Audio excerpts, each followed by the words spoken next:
প্রথমে নামটা একটু বলবেন? লাবণ্য। লাবণ্য, আমাদের হ্যালো 8920 বেসিক নিয়ম হচ্ছে বয়সটা, কোথায় পড়াশোনা করেছেন, কোথায় থাকছেন, এগুলো সম্পর্কে আমরা প্রথমে একটু ধারণা নিয়ে নিই।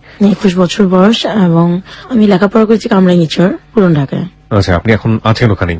হ্যাঁ, আমি এখন ওখানে আছি। ফাইন, আমরা শুরু করতে পারি। আপনি কোথা থেকে শুরু করবেন আপনার জীবনে? ছোটবেলা থেকে শুরু করব। ওকে, যখন পুরোপুরি বুঝি ভালো মন্দ তখন থেকেই। জি প্লিজ। ছোট থেকে আমি প্রচন্ড চঞ্চল ছিলাম। 7 বছর পর্যন্ত আমি গ্রামের বাড়িতেই ছিলাম, দাদুর কাছে। দাদা ছিলেন আমাদের গ্রামের একজন ডক্টর। সকালবেলা যখন ঘুম থেকে উঠে দাদা ফার্মেসিতে যাবেন, তখন আমাদের দুজনকে নিয়ে যেতেন। আমরা আর একটা ফুফাতো ভাই আছে, দুজনেই। আর পুরো ফ্যামিলির মধ্যে আমরা 2টা ছেলে বাচ্চাই ছিলাম। তো আমাদের দুজনকে নিয়ে গিয়ে দেখা যেত যে গ্রামে যখন বনি হতো দোকানে, তারপরই নাস্তা খাওয়ানো হতো। আমরা এত দুষ্ট ছিলাম যে গরম চায়ের ভিতর রুটি দিয়ে তারপরে মুখে দিয়ে হা করে থাকতাম দুজনে। কেন? গরম ছিল আর আমরা তো নিজেরা ফু দিব না, দাদা আমাদেরকে ফু দিয়ে দেবে। ওকে। কারণ অনেক আদরে ছিলাম তো, দুজনকে সাইকেলে করে নিয়ে যেত, আবার সাইকেলে করে ঠিক স্কুলে যাওয়ার সময় দিয়ে যেত। আমি খুব চঞ্চল ছিলাম তো, সবার আগে গাছে উঠতাম। ওকে। আমার ফুফাতো ভাইটা আমার থেকে 1 বছরের বড়, ও আমাকে সবসময় মারতো, তুমি আগে কেন গাছে উঠবে, তুমি মেয়ে মানুষ না, তুমি গাছে উঠবে না, আমি গাছে উঠবো। আর আমি গাছে ওঠার সাঁতারে খুব চঞ্চল। তো যখন আমরা স্কুলে পড়তাম, আমার দাদু কখনোই আমার মাকে মেনে নিতে পারেনি, কারণ দুজনই চাস্তো ভাই বোন ছিল। আমার দাদু সবসময় মায়ের একটা না একটা দোষ তার ছিল। আর সবচেয়ে বড় কথা, আমার বাবা বেকার ছিলেন, তারা পালিয়ে বিয়ে করেছে। তো আমাকে আমার নানুদের ফ্যামিলি থেকে কেউই তেমন একটা লাইক করতেন না। আমি মনে হতো যে তাদের একটা বোস। আর এট ফার্স্ট মেয়ে হয়েছি, সেজন্য আরো বেশি পছন্দ করতেন। আর আমি খুব দাদুর পাগল ছিলাম। তো দাদু নানুর বাড়ি কি খুব পাশাপাশি ছিল? চাস্তো ভাই বোন তো পাড়ার ওপর, এই পাড়ার ওপর। ওকে। ওদের কথা থাকতো যে আমি দাদুকে রেখে কেন নানুদের কাছে চলে আসি না। ছোটবেলায় আপনার কোনো নাম ছিল? দুষ্টুমি করার জন্য দেখা যায় না, একটু অন্য ব্যতিক্রম ধরবে একটা নাম ধরে, কিংবা একটা কিছু খেপানোর জন্য? সময় মোটা ছিলাম তো, ছোটবেলা থেকে খুব মোটা। ওরা সবসময় দুষ্টুমি করে, হয় পাজি বলবে না ভেড়াডস বলবে। ভেড়াডস? ভেড়াডস কি জিনিস? আমাদের গ্রামের একটা কথা যে খুব মোটা হলে তাদেরকে এই নামটা দেওয়া হয়, ভেড়াডস। হ্যাঁ, ভেড়াডস। ওকে। তারপর মায়ের আদরটা খুব কম পেয়েছি আমি। তো অনেকভাবে যন্ত্রণার শিকার হয়েছে আমার আম্মা, আব্বার কাছ থেকে, দাদুর কাছ থেকে। ওইটার আমার বোঝাই না। আমার সবসময় চিন্তা থাকতো আমি কাকে কখন দুষ্টুমি করব। আর ছোটবেলা থেকে চুলগুলো প্রচন্ড লম্বা ছিল, দাদু সবসময় মারতো আর চুলে তেল দিত। দাদু মানে হচ্ছে দাদির কথা বলছেন? হ্যাঁ, আমি দাদির কথা বলছি। ওকে। তো আমার মাও তেমন একটা আমাকে লাইক করতেন, কারণ আমি দাদুদের প্রচন্ড পাগল। তাদের কথা হচ্ছে নানুর পাগল হবা, সবকিছু পাবা। আমার নানুদের একটু অবস্থা ভালো ছিলেন। আর আমার ছোটবেলা থেকে একটা হিংসা ছিল, আমি মানুষেরটা কেন করবো। তো এক সময় আব্বু আম্মুকে রেখে ঢাকায় চলে আসে। ঢাকায় চলে আসার পরে আম্মুকে প্রচন্ড রকমের অত্যাচার করে, এটা সেটা বলে। আম্মু কারোর সাথে কথা বলে তাকে সন্দেহ করা হয়, বাবার বাড়িতে যেতে দেওয়া হয় না। এরকম করতে করতে আমার আব্বু এখানে এট ফার্স্ট এসে বড় মামার বাসায় উঠছে। কি করতেন জানতাম না। তো একদিন আব্বু গ্রামের বাড়িতে যাওয়ার পরে কি নিয়ে ঝগড়া হয়েছে তাও শিওর না। আমি স্কুলে গিয়েছি। তো আমি স্কুলে যাওয়ার পরে রাস্তাতে যখন আসতেছি, তখন দেখি আমার আম্মু আমার ছোট বোনটাকে নিয়ে চলে যাচ্ছে। তখন আপনারা 2 বোন? আমি জিজ্ঞাসা করলাম যে আম্মু তুমি কোথায় যাচ্ছ? আম্মু কোনো কথা না বলে বলছে ডাক্তারের কাছে যাচ্ছে। তো যতটুকু আমার মনে আছে, আমাদের মসজিদের বাড়ি, তো বাড়ির ভেতরেই মসজিদ। তো মসজিদের যে হুজুরটা ছিলেন, সে আবার আমার মাকে মেয়ে বলতো। তাকে আমি ঘোলা দেখলাম না কি দেখলাম জানি না, তাকে দেখলাম বিল দিয়ে উঠে আসতেছে আর আম্মু রাস্তা দিয়ে যাচ্ছে। তো হয়তো বা আম্মুকে মারধর করেছে, কান্নাকাটি করতে করতে চলে গেছে, বাবার বাড়িতেও যায়নি। সেখান থেকে কোথায় গেছে আম্মু আমি জানি না। খুব সম্ভবত আমার দাদুরা যেটা বলতেন যে ইমাম আম্মুকে দিয়ে আসছে পর বিকেলে আবার আসছে আম্মু। ইমাম আম্মুকে দিয়ে আসছে? হ্যাঁ, এই জিনিসটা গ্রাম শুদ্ধ রটে গেল। ইমামটা কি? মসজিদের যে নামাজ পড়েন তাকে ইমাম বলা হয়। ওকে। উনি সম্পর্কে কি ছিলেন আপনার মার?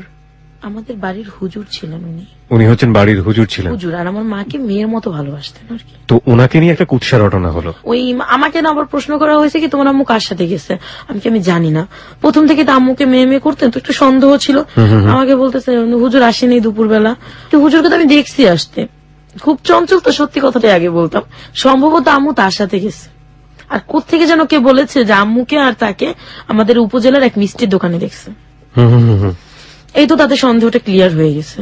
তারা বলতেছে আম্মু চলে গেছে, কিন্তু আম্মু বিকেলবেলা আবার ফিরে আসছে।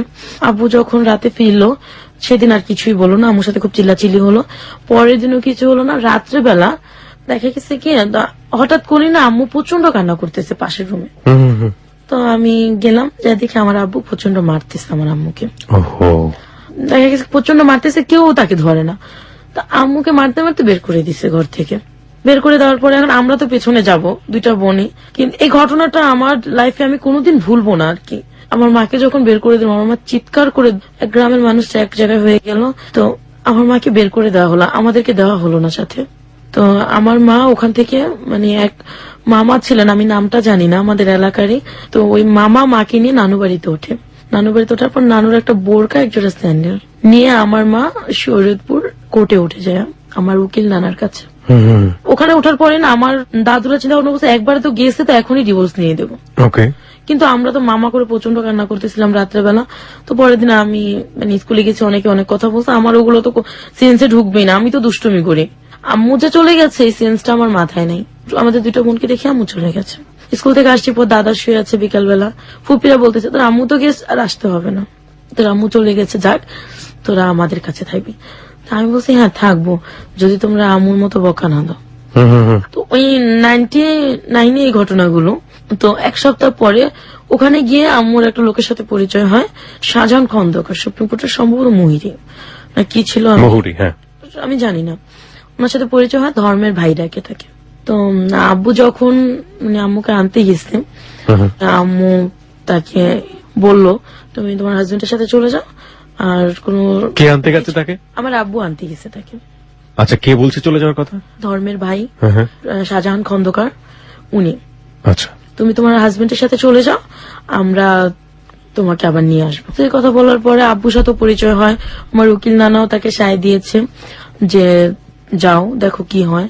এই কথা বলার পরে আম্মু তো আসছে আব্বুর সাথে। আম্মু যখন আব্বুর সাথে চলে আসেন দাদা বাড়িতে, তখন আমরা দুই বোন দাদুর কাছে। উনি রাজি হলেন আসতে? উনি রাজি হয়েছে, কারণ আমার আব্বু কখনোই চাননি যে আমার আম্মু তাকে ছেড়ে চলে যাক, যেহেতু তাদের লাভ মেরেছে। তো আম্মু চলে আসছে, আসার পরে প্রচন্ড গ্যাঞ্জাম, মানে 2-3টা গ্রামের লোক এক জায়গায় হয়ে গেছে, আম্মুকে প্রচন্ড মারলো। কে মারলো? আমার দাদু। আমার দাদু আমার আম্মুকে মেরেছে, আমার দাদা আমার আব্বুকে মেরেছে। আমার দাদার একটাই ক্ষোভ ছিল যে তুই বউকে নিয়ে কেন ঢুকলি এখানে, যেহেতু তার কষ্ট হচ্ছে। আমার দাদা প্রচন্ড রকমের ভালো মানুষ ছিলেন, বলছে যেহেতু এখানে তোর এত কষ্ট, তুই কেন আসলি ওর সাথে, তুই কেন একেবারের জন্য চলে গেলি না। আমার মা তো আমাদেরকে ছেড়ে যাবেন না, আব্বাকেও ছেড়ে যাবে না, আব্বাও তাকে ছাড়বে না। তো পরে ওইখানে গ্যাঞ্জাম হওয়ার পরে আমরা আমার আব্বুর দাদু মানে আমার বড় মা পাশাপাশি রুম, তো আমরা ওখানে উঠি। ওঠার পরে ওইটাও দাদু সহ্য হলো না, প্রচন্ড গ্যাঞ্জাম লাগাই দিছে, যাচ্ছে না কেন, চলে যাক। আব্বু তখন আম্মুকে রেখে ঢাকায় চলে গেলেন। গিয়ে আমার ওই মামা, যে আমার আম্মু ধর্মের ভাই ছিলেন, তার সাথে দেখা করলেন। সে একটা চাকরি দিয়ে দিল অ্যাডভোকেট আব্দুর রেজা খানের ওখানে, তার পিয়ন হিসেবে। ওখানে 1 মাসের বেতন পেয়ে আমাদেরকে বড় মার এখান থেকে ঢাকায় নিয়ে আসেন। জায়গাটার নাম আমার মনে নেই, আমাদের একটা মেসে উঠিয়েছে। ওখানে আমরা 1 সপ্তাহ থাকি। থাকার পরে আমার আব্বু আমাকে প্রচন্ড রকমের ভালোবাসতেন, মায়ের চেয়ে বেশি। ছোট বোনটাকে প্রচন্ড ভালোবাসতেন। তো মেসে উঠিয়েছে। ওখান থেকে আমাদেরকে কি প্রবলেম হয়েছে জানি না, আমার বাবা আমাদেরকে সেকশন নিয়ে যান। Section Hazaribagh section. এমন একটা পরিস্থিতিতে আমাদেরকে ওখানে উঠায় আমার মামার সাহায্যে। ওখানে গিয়ে মানে এরকম একটা পজিশন ছিল যে আমি কখনো এরকম ঘর দেখিনি। নিচে বাস ছিল, নিচে অজগর সাপ পানির ভিতরে। হ্যাঁ, মানে চিড়িয়াখানা নিয়ে গেল নাকি? না না, হাজারীবাগে কোনো চিড়িয়াখানা নাই তো? না না, এটা হচ্ছে একটা বস্তির মতো। নিচে অজগর সাপ, পাশে ট্যানারি, উপরে টঙের ঘরগুলো, চিকা ইঁদুর এটা সেটা। অজগর সাপ কিভাবে দেখলেন আপনি?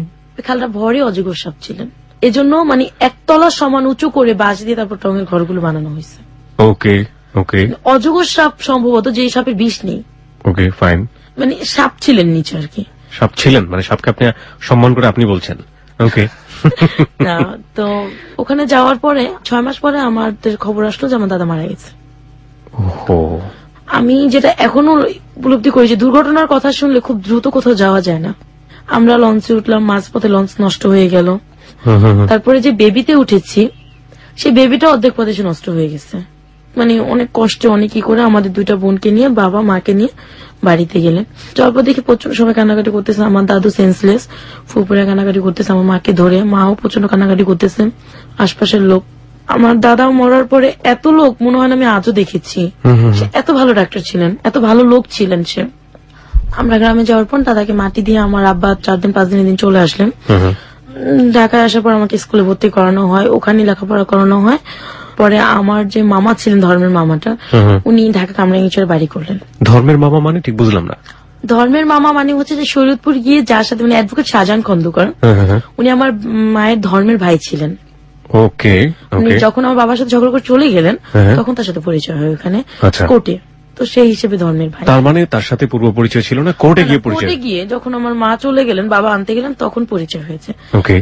তো ওখানে মানে আমার মামা বাড়ি করলেন কামরাঙ্গীরচর, ওখানে চলে আসলাম। ওখানে চলে আসার পরে আমি একটা স্কুলে ভর্তি হলাম, তখন আমি ক্লাস 3 তে পড়ি। স্কুলে ভর্তি হওয়ার পরে ওখান থেকে আমাদের মানে আব্বুর অবস্থা আগে থেকে অনেক ভালো হয়েছে। মানে এখন আমার মায়ের ঘরে মনে হয় যে শান্তি। এক সময়টা আমার আব্বুর এতটুকু বদভ্যাস হয়ে গেল যে আমার আব্বু বাজে নেশায় চলে যেতে থাকলো। 2002-3 আব্দুল রাজ্জাক খান মারা গেলেন। মানে আপনার ধর্মের না, আমার আব্বু যে অফিসে জব করতেন সেই মালিকটা মারা যাওয়ার পর আমার আব্বু জবটাও চলে গেছে। তো সেখানে আব্বু একটু ঘাবলা করে, অনেকগুলো টাকা তাদের মেরে দিয়েছে। এটা আপনি জানলেন কিভাবে? এটা আমরা তখনই জানতে পেরেছি যে অফিস থেকে বাসায় পুলিশ পাঠানো হয়। তো আমরা তো আগে থেকে এটা শিওর যে আসবে তাকে নেওয়ার জন্য। আপনারা আগে থেকে শিওর ছিলেন যে বাসায় পুলিশ আসবে? হ্যাঁ, আমরা প্রথমে যখন সে মারা গেছে তার 3 দিন পর আমরা জানতে পেরেছি আব্বা টাকা নিয়ে ঘাবলা করেছে। কিরকম? সেটা হচ্ছে যে অনেকগুলো টাকা তাদেরকে কারেন্ট বিল, গ্যাস বিল দিতে দেওয়া হয়েছিল আব্বুকে। খুব বিশ্বাস করতেন তো, কিন্তু আব্বু সেটা দেয়নি। আচ্ছা। না দিয়ে সে ঘরে বা টাকাগুলো কি করেছে আমি জানি না। এই খবরটা আপনি কিভাবে পেলেন? আমার মামাকে সেখান থেকে, তার 2টা ছেলে ছিল, আব্দুল রাজ্জাক খান অ্যাডভোকেট, তার ছেলেরা খবর পাঠিয়েছে আমার মামার কাছে। আপনার ধর্মের মামার কাছে? ধর্মের মামার কাছে খবর। ওই মামার বাড়িতেই কি আপনারা থাকতেন? আমরা ওই মামার বাড়িতেই থাকতাম। তো ওনাকে ধরে নিয়ে যাবে, তো মামা অনেক কষ্ট করে অনেক কিছু করে এটা কন্ট্রোল করলেন। পুলিশ চলে গেলেন, তাকে আর নেওয়া হলো না। কি পরিমাণ টাকা আইডিয়া ছিল? প্রায় 60,000 টাকার মতো। 60,000 টাকার মতো। পুলিশ আসলো বাসায়, তারপর? পুলিশ আসার পরে মামা পুলিশদেরকে বোঝালেন, তারপর ওই অফিসে ফোন দিলেন, তাদেরকে বোঝালেন যে এটা আমরা দিয়ে দেবো। আমি যে মামা আবার একটা তাদের কাছ থেকে একটা অনেক মানে বেশি পরিমাণ হয়তো টাকাটা পেতেন একটা চেকে, বলছে আমার এই চেকটা থেকে কেটে রাখবেন। তো সে আমাদের জন্য অনেক স্যাক্রিফাইস করেছেন। তো আমাদেরকে এখানে মানে কামরাঙ্গীরচর নিয়ে ক্লাস 3 তে ভর্তি করে দেওয়া হলো। 3 গেল, 4 গেল, ক্লাস 5 এ যখন পড়ি তখন আমি দেখতে শুনতে বেশ বড় হয়ে গেছি। ওকে। স্বাস্থ্য ভালো, মানে আমি বেশ বড় হয়ে গেছি। বড় হয়ে যাওয়ার পর সবারই চোখে পড়ে আমাকে। তখন থেকে একটা বিয়ের প্রপোজাল আসলো, আসতে থাকে। তো আমার বাবা রাজি না, ছোট মেয়ে কি বিয়ে দেবো কি। তো একদিন আমি মানে ঘরে যখন মানে বসে আছি বা টিভি দেখতেছি, মা নেই, মা হচ্ছে মামির কাছে, আমার ধর্মের যে মামা তার ওয়াইফের কাছে। আমার ধর্মের মামার 2টা মেয়ে, একটা ছেলে, সবাই প্রাপ্তবয়স্ক। তো আমার মামা একদিন হঠাৎ করে এসে আমার পাশে বসে আমাকে ধরে বলতেছে, মামুনি তুমি কি করো। মানে তার চাওয়ার ভঙ্গিমাটা আর আমাকে ধরার ভঙ্গিমাটা একটু অন্যরকম ছিলেন। আমার মামা আমার রুমে এসে যখন আমাকে ধরলেন, এটা আমার কাছে ভালো লাগেনি। আগের আদরটা আর ওই দিনের আদরটা আমার কাছে মানে অস্বাভাবিক লেগেছে। তো আমি ওখান থেকে উঠে চলে আসার পর আমি মায়ের কাছে চলে গেছি, উনি আবার আমাকে ডাক দিচ্ছেন, তা আমি যাইনি। 2-1 দিন পরে সে আবারও ঠিক একই রকমের ব্যবহার আমার সাথে করছে। কি বলবো এখন, মামা বাবার সমান, কিছু বলতে পারতেছি না।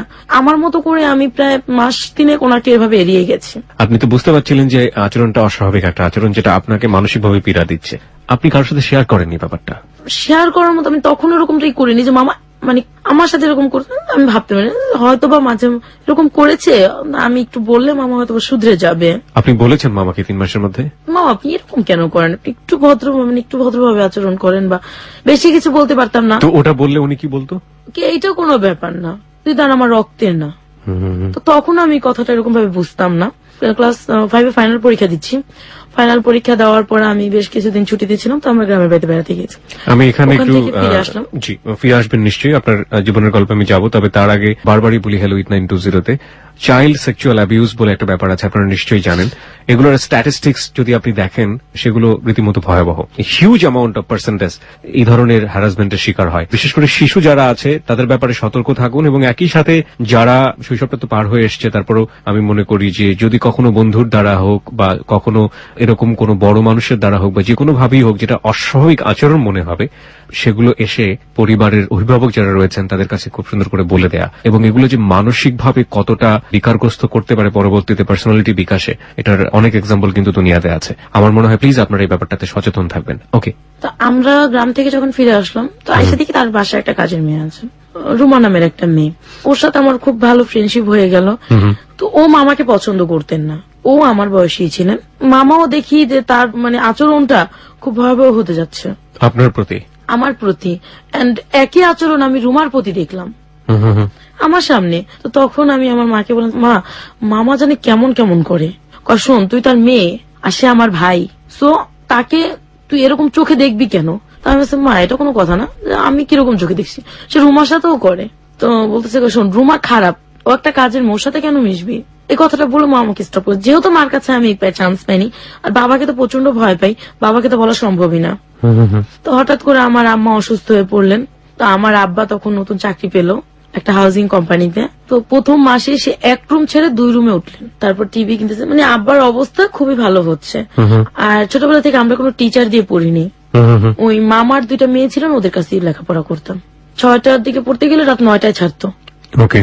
তো ওই টাইমে দেখা যায় কারেন্ট যাক আর যাই যাক, ওরা আমাদেরকে 2 বোনটাকে রেখে ওরা অন্য রুমে গিয়ে বসে থাকতো। আমি যখন ক্লাস 6-এ পড়তেছি, আম্মা অসুস্থ হয়ে যাওয়ার পরে আমার কাজিনটাকে দেখলাম যে ও আমাকে ডাক দেয় বা ও আমার দিকে তাকায়, ও আমাকে নিয়ে ঘুরতে যাবে, এটা কখনো করে নাই। আম্মা অসুস্থ হয়ে যাওয়ার পর থেকে, আম্মা যখন হসপিটালে 15 দিন ছিলেন, তখন থেকে ওই কাজটা করতেছে। কাজিন বলতে আমার মামার বড় ছেলেটা, কি নাম ছিল? ওর বয়স ছিল 25, নাম হচ্ছে শাহিন। ওকে। সে মোর বাবার ক্যাটাগরি, বাবা যা করেছে ও তাই করতেছে। তো তখন আমি বলছি যে, কি ব্যাপার, আপনি এরকম করেন কেন? আর এরকম ব্যবহার কেউ কারোর সাথে করে নাকি? আমি আপনার বোনের মতো, আপন তো না। ওরও একই রকমের কমেন্ট আসলো যে আপন তো না, রক্তের না। সবই যদি বোন হয় তাহলে বউ হবে কে, প্রেমিকা হবে কে? ঠিক কিছুদিন পর ওর বাবাকে যখন আমি বললাম যে আপনার মেয়ের মতো আমি, আপনি কেন এমন করেন, তখন উনি বললো যে সবই যদি মেয়ে হয় তাহলে লাভার হবে কে? বাপ বেটা দুজনের কথা দেখলাম যে আমি একই রকম, ওরা এরকম করতো। ফাইনাল পরীক্ষা দিলাম, 7-এ উঠলাম, এরকম করতে করতে 7-এও কিছুদিন 6 মাস পার হলো, বয়স হয়ে যাচ্ছে আমার একটা বুঝ হচ্ছে। মামার কথা যেহেতু বলে আমি মার কাছে কোনো কিছু করতে পারিনি, তখন ভাইয়ারটা আমি বললাম।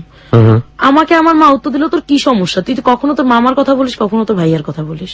তখনই আমার মা মানে টিভি ভালো হয়ে গেলেন, আমার প্রেগনেন্ট। টিভি ভালো হয়ে গেল মানে আপনার আমার টিভি হয়েছিল? হ্যাঁ, টিভি হয়েছিল। ওকে।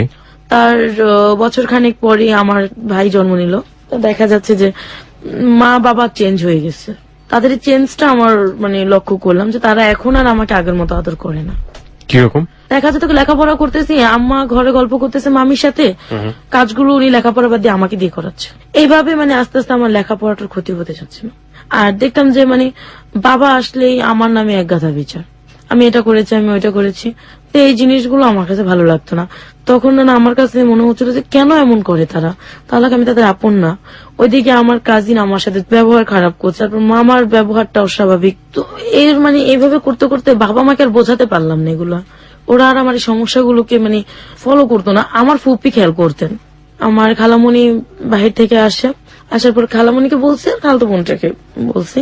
তাকে বলার কারণ এটাই হচ্ছিল যে আমার যে মানে ধর্মের মামা, তার ছেলের সাথে আমার বড় খালার মেয়ের বিয়ে দেবে। আর আমার ধর্মেরই মামাটা খুব লোভী ছিলেন, টাকা যেখানে আছে সে সেখানে আছে। আমার খালামণির তো অনেক টাকা পয়সা, বাইরে থাকে, আমার বোনটাও বাইরে থেকে লেখাপড়া করে আসছে। ওর বিয়ে ঠিক হচ্ছে, তখন আমি বলে ফেললাম যে আপু এরকম এরকম করে, মামাও করে। তখন বললো যে ঠিক আছে, কথাগুলো আমি আন্টিকে বলবো। আন্টি মানে? আমার মাকে। আপনার মা তো জানি আগে থেকে? আমার মা বিশ্বাস করতো না আর কি। হ্যাঁ, কিন্তু উনি বলবে, উনি বলবে। তো বলার পরে আমার মা আমাকে প্রচন্ড বকাঝকা করলেন। তো আপু আরেকটা ছেলেকে লাইক করতেন, সে লন্ডনে থাকে। তো এটা আপু আবার আমার আব্বুকে বললেন যে ওর উপরে এরকম হচ্ছে, আপনারা কেউ কোনো প্রতিবাদ করতেছেন না। আমি বুঝলাম না আর কি, আমি তো আর ওকে বিয়ে করবো না, আমি অন্য একটা ছেলেকে পছন্দ করি।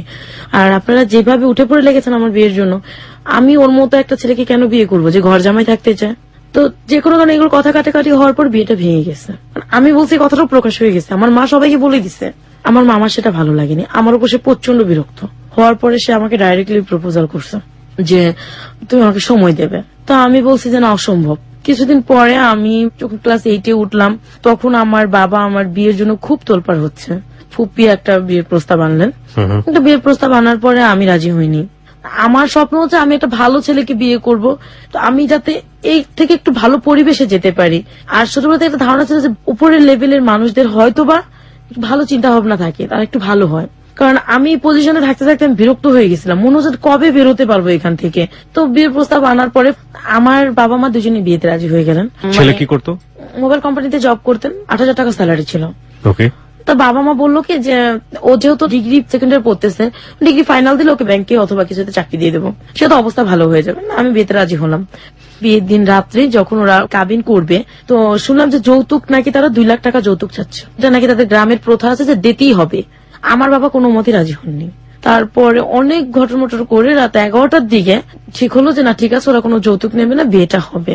তো বিয়েটা হওয়ার পরে আমার হাজবেন্ড যেটা করলেন, প্রথম রাতে যখন আমাদেরকে রুমে দেওয়া হয় তখন সে আমার সাথে প্রচন্ড ঘটমট করতেছে যে তোমার ফুপি বললো 2 লাখ টাকা দেবে, এখন না দেখ বিয়ের পর দেবে, তোমার বাবা মা কিছুতে রাজি হলেন না, এটা কেন হলো?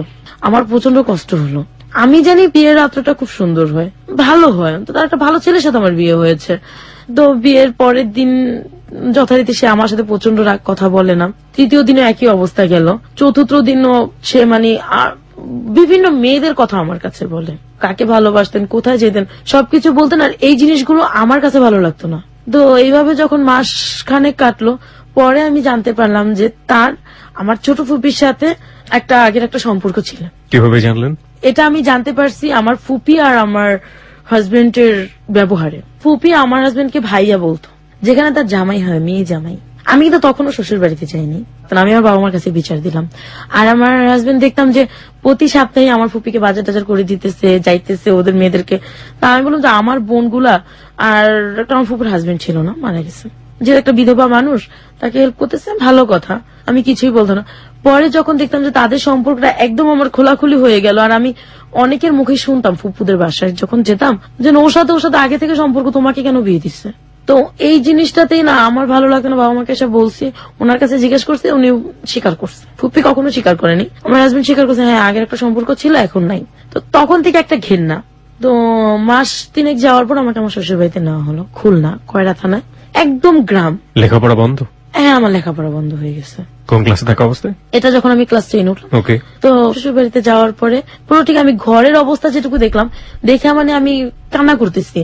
সেদিন রাত্রি তারা ছিলেন 2 বোন 2 ভাই, আর তার মা তার বাবা ছিলেন না। তারা 4 ভাই বোন মিলে ঝগড়া করতেছে, সাথে মা। কি কারণে করতেছে, কেন করতেছে তা আমি জানি না। তো এক পর্যায়ে ঝগড়ার মাঝে আমি শুনলাম যে তারা যৌতুক, আমার বিয়ের টাকাটা দেওয়া হয়নি সেজন্য ঝগড়া করতেছে। ওকে। মেয়ের সাথে একটা গয়নাও দিয়ে দেয়নি, এরকমই বলতে। আমার হাজবেন্ডকে বলতাম দেখো তুমি তো জানো যে তারা কিছু দেবে না, তাহলে তুমি কেন আনলা আমাকে? দেনমোহর কত ছিল আপনার? 2 লাখ টাকা। ওকে। বলার সাথে সাথে আমার হাজবেন্ডটা আমাকে ঠাস করে একটা চড় বসালো। তো ওই দিন রাতটা মানে আমি সারা রাত কান্না করে কাটালাম। পরের দিন সকালে যখন আমি ঘুম থেকে উঠলাম, অনেক মানুষ নতুন বউ দেখতে এসে, যেটা গ্রামে যেরকমটা হয়। তো আমার শাশুড়ি সবার মাঝে আমাকে বলে উঠলো যে তোমার মা কি গয়না পাঠাইছে, একটু সবাইকে দেখাও। সে কিন্তু জানে আমার মা কিছু দেয়নি, আমি কোত্থেকে বের করব। তখন আমার ননাস, আমার যা, এরা সবাই আমাকে প্রচন্ড ধরনের কথা শোনালো। আর প্রথম দিনই আমাকে মাটির চুলায় খড়কুটা দিয়ে রান্না করতে দেওয়া হলো, আমাকে চাল বাটতে দেওয়া হয়েছে, যেটা আমার পক্ষে সম্ভব না। প্রচন্ড কান্না করতেছি, বাড়িতে ফোন দিয়েছি, মার সাথে কান্না করতেছি। বাড়িতে ফোন দেওয়াতে আমার হাজবেন্ড মানে শুনে আমাকে প্রচন্ড মারলো আইসা। তো এক পর্যায়ে আমি সেন্সলেস হয়ে গেছি। আমি 3 দিন 4 রাত আমার হাজবেন্ডের বাড়িতে ছিলাম। পরের দিন সকালে আমি উঠে চলে আসছি, আমার ননাস আসছে, আমার হাজবেন্ড আসছে। আসার পর থেকে না আমার হাজবেন্ডের বিহেভিয়ার চেঞ্জ হয়ে গেছে। কোথায় আসলেন? ঢাকায় চলে আসলাম বাবা মার কাছে। প্রিয় শ্রোতা, একটা বিষয় খুব লক্ষ্য করবেন, আমরা এখনো গল্পের যে গভীরতায় সেখানে চলে যাচ্ছি ধীরে ধীরে।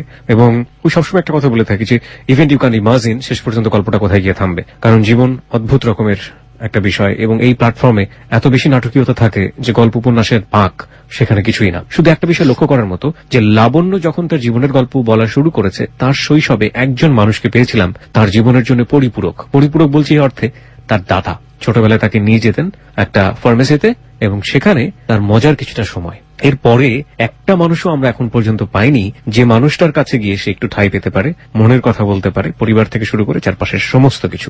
সংসার শুরু হয়েছে 14 বছর বয়সে, সেখানেও স্বামীকে আমরা দেখছি একটা বিরূপ পরিবেশের মধ্যে। এবং সবকিছু মিলিয়ে এটা কোন দিকে যাচ্ছে শেষ পর্যন্ত আমরা কোথাও জানি না। Let's see what happen. Okay, তারপর ঢাকায় আসার পরে দেখলাম যে আমার বাবা মার বিহেভিয়ার চেঞ্জ হয়ে গেছে। আমার হাজবেন্ডও না এরকম হয়ে গেছে, সে আর মানে তার বোনের কাছে ফিরে যেতে চায় না। টোটালি বলতে গেলে একজন ঘর জামাই। আলটিমেটলি কি আপনার হাজবেন্ড বোনের বাড়িতে থাকতো? হ্যাঁ, বোন আর সে একসাথে ঢাকায় ভাড়া থাকতেন আর কি। ওকে। তো আমি এসে বাবা মার বিহেভিয়ার চেঞ্জ দেখে আমি বাবা মাকে বললাম, বাবা মা আমি আম্মা আমি আর ওখানে থাকতে পারবো না। তো আমার মা আমাকে প্রশ্ন করলেন যে কি হয়েছে। কিছুই হয়নি, আর নতুন বউ গিয়েছে, তার একটা শাড়িও নতুন বউকে দেয়নি। তো আমি শুনেছি যে গ্রামে দেশে শ্বশুর বাড়ি হলে নাকি অনেক কিছু দেয়, আমি সেগুলো কিছুই আমার ভাগ্যে জুটেনি। আমার বাবা মাকে যখন আমি বললাম, আমার বাবা মা কোনো রেসপন্স করলো না। শুধু আমার বাবা একটা কথাই বললো যে তোমাকে আমি বাঘের মুখে দিলেও দিয়েছি, কুমিরের মুখে দিলেও দিয়েছি, তোমার যদি আসতে হয় তাহলে তুমি সাদা কাপড়ের কাপড় পরে আসবা, আমরা তো তুমি কোনোদিন এই বাড়িতে এসব কমপ্লেন নিয়ে আসবে না। এ কথা বলার পর আমি খুব কষ্ট পেয়েছি। যে যেই বাবা আমাকে এত ভালোবাসতেন সেই বাবা কেন আজ আমাকে এই কথা বললেন। বাবাও আস্তে আস্তে তার জবটাও চলে যাচ্ছে, ছেড়ে দিচ্ছে, সেখানেও সে টাকার ঘাবলা করেছে। আর তার নেচারটা এরকম ছিল যে সে একজনের সাথে আরেকজনকে ঝগড়া বাঁধাই দেবে। আমাকে যখন এই কথাটা বললো তখন আমি হাজবেন্ডকে বললাম যে আমি এখানে থাকবো না, জাস্ট এইভাবে কেন থাকবি না। তো আমি বললাম যে আমি আপার বাসায় চলে যাই, ওখানে গিয়ে থাকি আমরা। বললো ঠিক আছে চল। ওখানে যাওয়ার পরে আমার ফুপিকে আমি সবকিছু জানালাম। ফুপি থাকতেন 3 তলায়, তার আমার ননাস আর আমার হাজবেন্ড থাকতেন 2 তলায়। ফুপিকে সবকিছু জানানোর পরে ফুপি খুব কষ্ট পেলেন। ফুপি তো আপনার বিয়ের ঘটক ছিলেন? হ্যাঁ। আচ্ছা, আপনার হাজবেন্ডের নাম? ইনসান। ইনসান, হ্যাঁ। ফুপি বললো যে ঠিক আছে, ও যে এরকম হবে সেটা তো আমি ভাবতে পারি নাই। তো আমি সমস্যা নাই, আমি তো তোমার কাছে চলে আসলাম। আমি সব পুরো ঘটনাকে একদম ম্যানেজ করে ফেললাম। তোমার কাছে চলে আসছি, এখন তোমার কাছে থাকবো। আর ফুপি একটা নতুন চাকরি পেয়েছিল ব্যাংকে, তুমি তো ব্যাংকে চলে যাও সকালবেলা। তা আমি সকালবেলা ওদেরকে নিয়ে, 2টা বোন ছিল আমার ফুফাতো ছোট ছোট, ওদেরকে নিয়ে থাকবো। আর ইনসানও তো রাত্রে আসে, সমস্যা হবে না আমার, আমি এখানেই থাকবো। ঠিক আছে ফাইন। তো আমার ননাস গার্মেন্টসে চাকরি করতেন, 2টার দিকে তার লাঞ্চ টাইম ছিল। আমি না ওই সবার সাথে চুলো ছিল তো আমি রান্না করতে পারিনি। ননাস যখন লাঞ্চ টাইমে আসলেন, আসার পর যখন রান্না হয়নি তখন আমাকে প্রচন্ড রকমের বকাবাদ্য করলো। সেটা আমার ফুপ্পির শাশুড়ি দেখছেন, দেখার পরে তার কাছে ভালো লাগেনি। বলতেছে যে এত ছোট বয়সে তোমাকে বিয়ে দিয়ে দিছে এরকম একটা মানুষের ঘরে, সেটা আমরা মানতে পারলাম না। 14 বছর বয়সে আপনার বিয়ে হয়েছিল? হ্যাঁ। তো আমার এরকম করে 3 দিন আমি থাকলাম। 3 দিন থাকার পর 4 দিনের দিন আমার হাজবেন্ড আমাকে প্রচন্ড মারধর করলেন। আমি আবার মায়ের বাড়িতে চলে আসি। মায়ের বাড়িতে আসার সময় যখন আমার হাজবেন্ড বললো তোর চাইতে তোর ফুপি ভালো ছিল, অন্তত তাকে তো বিয়ে না করতাম, তার সাথে একটা সময় কাটাতাম। এই কথাটাই আমি তখন আরো ক্লিয়ার হয়ে গেলাম যে আমার ফুপি আমার সাথে প্রতারণা করছে, আমার হাজবেন্ড আমার সাথে প্রতারণা করছে। তাদের দুজন একটা রিলেশন, আমাকে জড়ানো ঠিক। এই ফুপিটা কি ঘটকালি করেছিল? ফুপিটাই ঘটকালি করেছে, এটাই আমার ছোট ফুপি। ওকে।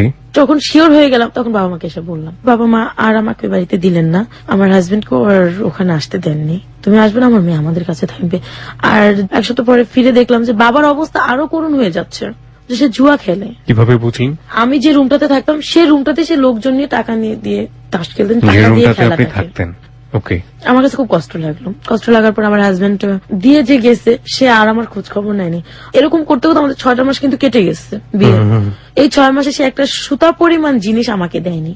সে চলে যাওয়ার পরে দেখলাম যে বাবা জুয়া খেলতে খেলতে যা পুঁজি ছিল জমানো সবকিছু সে শেষ করে দিছে। আমার মামা এখন আমাদেরকে রাখবেন না, বের করে দেওয়ার পরে আমরা চলে আসলাম।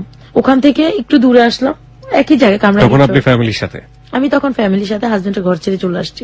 সহ্য করার মতো ক্ষমতা আমার ছিল না। তারপর আমরা যে বাসাতে যাই, ওইখানে যাওয়ার পর সে আরো নিঃস্ব হয়ে গেছে। বাবার মানে পুরোপুরি নিঃস্ব হয়ে গেছে, নুন আনতে পান্তা ফেলে যেরকম ওইরকম একটা অবস্থা হয়ে গেছে। সে আমাদের মুখে ভাত জোটার মতো কিছু নেই। ওইদিকে আমার হাজবেন্ড এসে ঘাড়ে জুটছে। 1 সপ্তাহ থাকার পর আমি এমন ঝগড়া লাগিয়ে দিল আমাদের মধ্যে, সে আমাকে প্রচন্ড মারধর করলো। আপনার বাড়িতে বসেই মারধর করলো? হ্যাঁ, আমার বাড়িতে, আমার বাবা মার বাড়িতেই। মারধর করার পরে আমি অসুস্থ হয়ে পড়লাম। অসুস্থ হয়ে পড়ার পর আমি যখন হসপিটালে গেছি চিকিৎসার জন্য, সে আমাকে হসপিটালে নিয়ে যায়। চিকিৎসা করার জন্য গেছি, সেখানে আমাকে জানানো হলো আমি প্রেগনেন্ট। ডক্টরের কাছে নিয়ে যায় আমার হাজবেন্ড, রিপোর্ট আসলো যে আমি প্রেগনেন্ট। আচ্ছা আচ্ছা। তো ওই রিপোর্টটা পরের দিন আমি আনতে গিয়েছিলাম। আমি এনে আমার ছোট কাকিমাকে দেখিয়েছি। ছোট কাকিমা বললো যে এটা তো খুশির খবর, তুমি একটা কাজ করো, তোমার হাজবেন্ডকে দাও, তোমার বাবা মাকে দাও। তা আমি আবার বাবা মাকে দেওয়ার আগে আমি আমার হাজবেন্ডকে দিয়েছি। আমার হাজবেন্ড সে খবরটা শুনে প্রচন্ড খেপে গেছে যে এই সন্তান ওর না।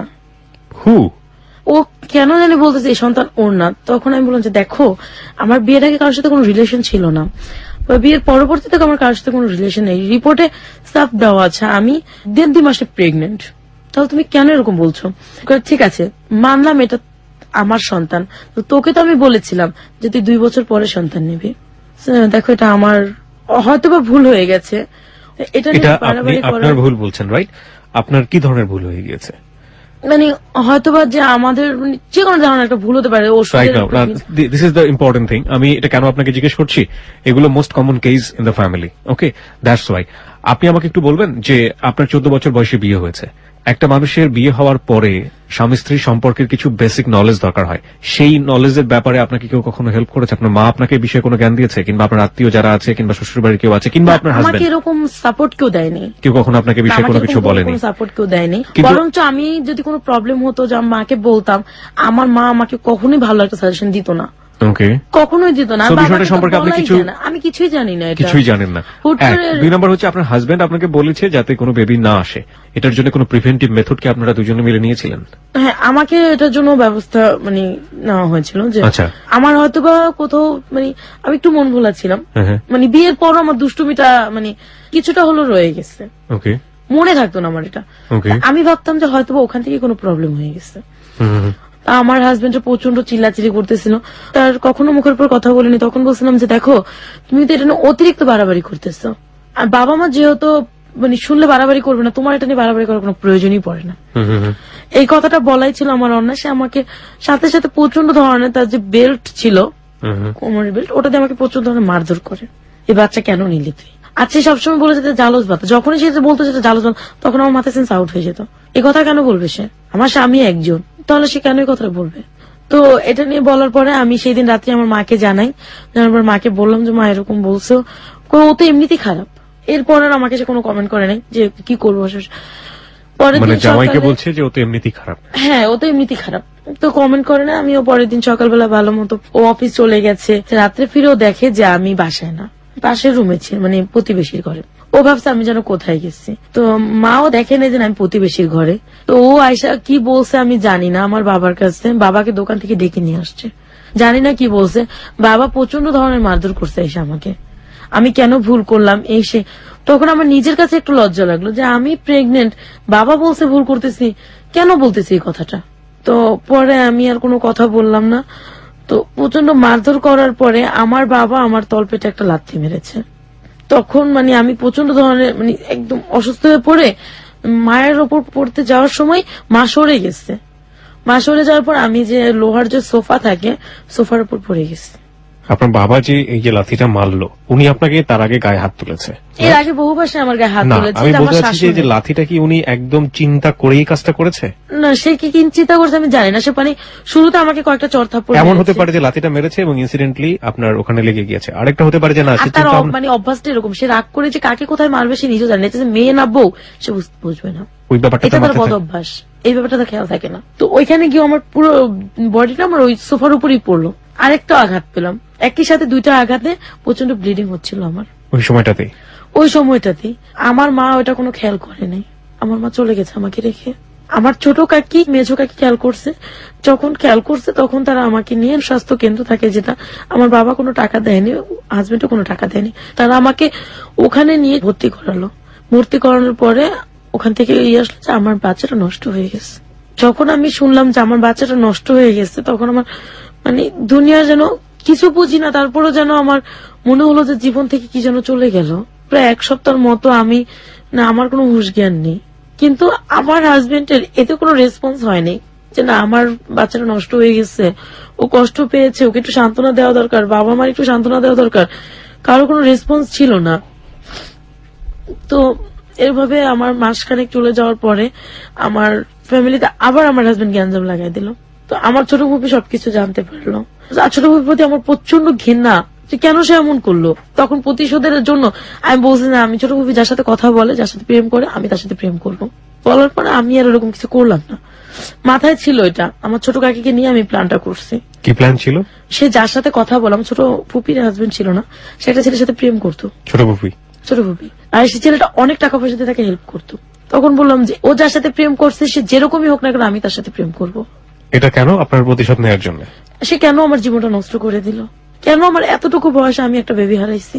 এরকম করার পরে আমার হাজবেন্ডের কোনো কারণে একটা ঝগড়া লেগে ও আমাকে ছেড়ে চলে গেছে। ও আর আমাকে ফোন দেয় না, আমার সাথে কোনো যোগাযোগ করে না, খোঁজ খবর নেয় না। বাবা মাও হেলা হেলা করে। আমি ঘরে সম্পূর্ণ কাজ টাজ করলো, আমার মায়ের চোখে কোনো ধরা পড়ে না। আমার মা বলে আমি আজ বেকার খাচ্ছি, এটা সেটা, মানে অনেক কিছু বলার পরে আমি এগুলো সহ্য করতে পারি না। তা আমি কি করবো, আমি একটা স্কুলে জব নিলাম, আবার ওপেনিং এ ভর্তি হই। ওপেন ইউনিভার্সিটি করার জন্য ওপেনিং ইউনিভার্সিটিতে আমি ভর্তি হয়েছি।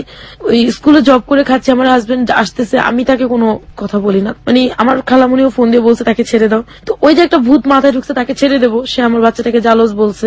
ওইদিকে আমার ফুপির ওই লাভারের সাথে আমি প্রেম করবো। স্কুলে জব নেওয়ার পরে আমার ফুপি একদিন আমার বাড়িতে বেড়াতে আসে। ফুপিকে আমি বুঝতে দিই না তার প্রতি আমার রাগ ঘেন্না। ফুপিকে খুব সুন্দর করে কথাটা বলে, এই ফুপি কথা বলতে, আমি ফুপি কার সাথে কথা বলো, বললে আমার এক বন্ধুর সাথে আমি একটু কথা বলবো। তো কথা বলার পর কণ্ঠটা সুন্দর, কণ্ঠটা সুন্দর, এটা ভেবে আমার মোবাইল থেকে তাকে আমি ফোন দিই। ফোন দিয়ে আমি পরিচয় দিলাম, ফার্স্টে তাকে আঙ্কেল বলতাম। তো তার সাথে মানে কথা বলতে বলতে দেখা যায় আমার হাজবেন্ড আর আমার কাছে আসে না, আত্মীয় স্বজন কেমন জানি দূরে দূরে চলে যাচ্ছে, আমার ফুপিও দূরে দূরে চলে যাচ্ছে। তার সাথে কথা বলতেছি, কথা বলতে বলতে আমি এমন একটা পজিশন করছি যে ওই ছেলের সাথে, ছেলেটার নাম ছিল রাশেদ, রাশেদের সাথে আমার ফুপির কোনো রিলেশন নেই। এখন রাশেদ আমাকে ছাড়া কিচ্ছু বোঝে না। তো 6 মাস চলে গেল, আমার ম্যাট্রিকের 1 বছরের কোর্সটাও শেষ হয়ে গেল, 10-এ পড়তেছি। তো বাবা আমাকে বলতেছে এইভাবে যদি তুমি কাজ করো তাহলে তো আমাদের হচ্ছে না, তুমি কিছু একটা করো। সে কিছু করবে না, আমাকে কিছু একটা করতে বলছে। না আমি বলছি, আব্বু আমি কি করবো? তুমি চাকরি করো। আমি বিভিন্ন জায়গায় চাকরি খুঁজি, আমি তো লেখাপড়া জানি না, ম্যাট্রিক পাস করিনি, কে আমাকে চাকরি দেবে? একমাত্র গার্মেন্টস। আইসা বললাম আব্বু একমাত্র গার্মেন্টস আছে, আমার বাবা সেটা করতে দেবে না আমাকে। আপনি তো স্কুলে জব করতেন, মানে ওটাতে বেতন হচ্ছে না, ওখানে 1200 টাকা বেতন পেতাম। সেজন্য আমি ভালো একটা চাকরি খুঁজতে গিয়েছিলাম। বিভিন্ন লোকের কাছে বিভিন্ন রকমের হ্যারাসমেন্ট হয়েছে আমি। কেউ আমাকে মানে বিভিন্ন নোংরা নোংরা প্রস্তাব দিয়েছে, কেউ বন্ধুত্ব করতে চেয়েছে, কেউ বলেছে চাকরি দেবো বিনিময়ে সময় দিতে হবে। পরে আমি আমার হাজবেন্ড ওইদিকে আমাকে ফোন দিতেছে, বিরক্ত করতেছে। শেষে আমি গ্রামের আমাদের যে গ্রাম সরকার থাকে তার কাছে আমি বিচার জানিয়েছি, যেরকম আমাকে মারধর করে চলে গেছে, আমার বাচ্চাটা নষ্ট হয়ে গেছে, আমি ওর ঘর করব না।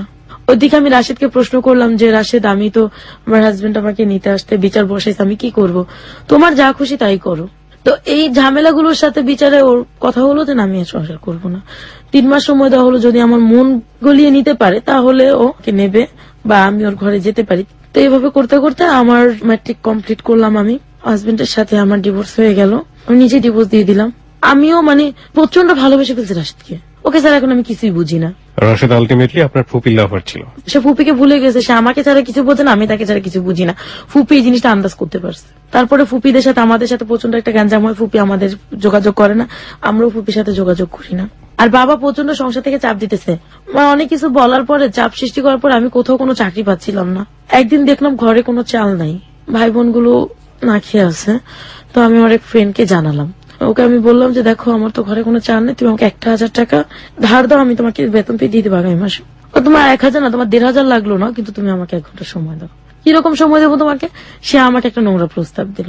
তখন আমার এত কষ্ট হয়েছে যে বাসায় দেখছি ছোট ভাই বোন গুলো না খেয়ে আছে। বাসায় আসার পর পাশের ঘর থেকে আমি 100 টাকা ধার নিয়ে 1 কেজি চাল কিনছি, আধা কেজি আলু কিনছি, মরিচ কিনছি, ডাল কিনছি। ওরা সারাদিন না খাওয়া, রাত্রে খাইছে, সকালে খাইছে।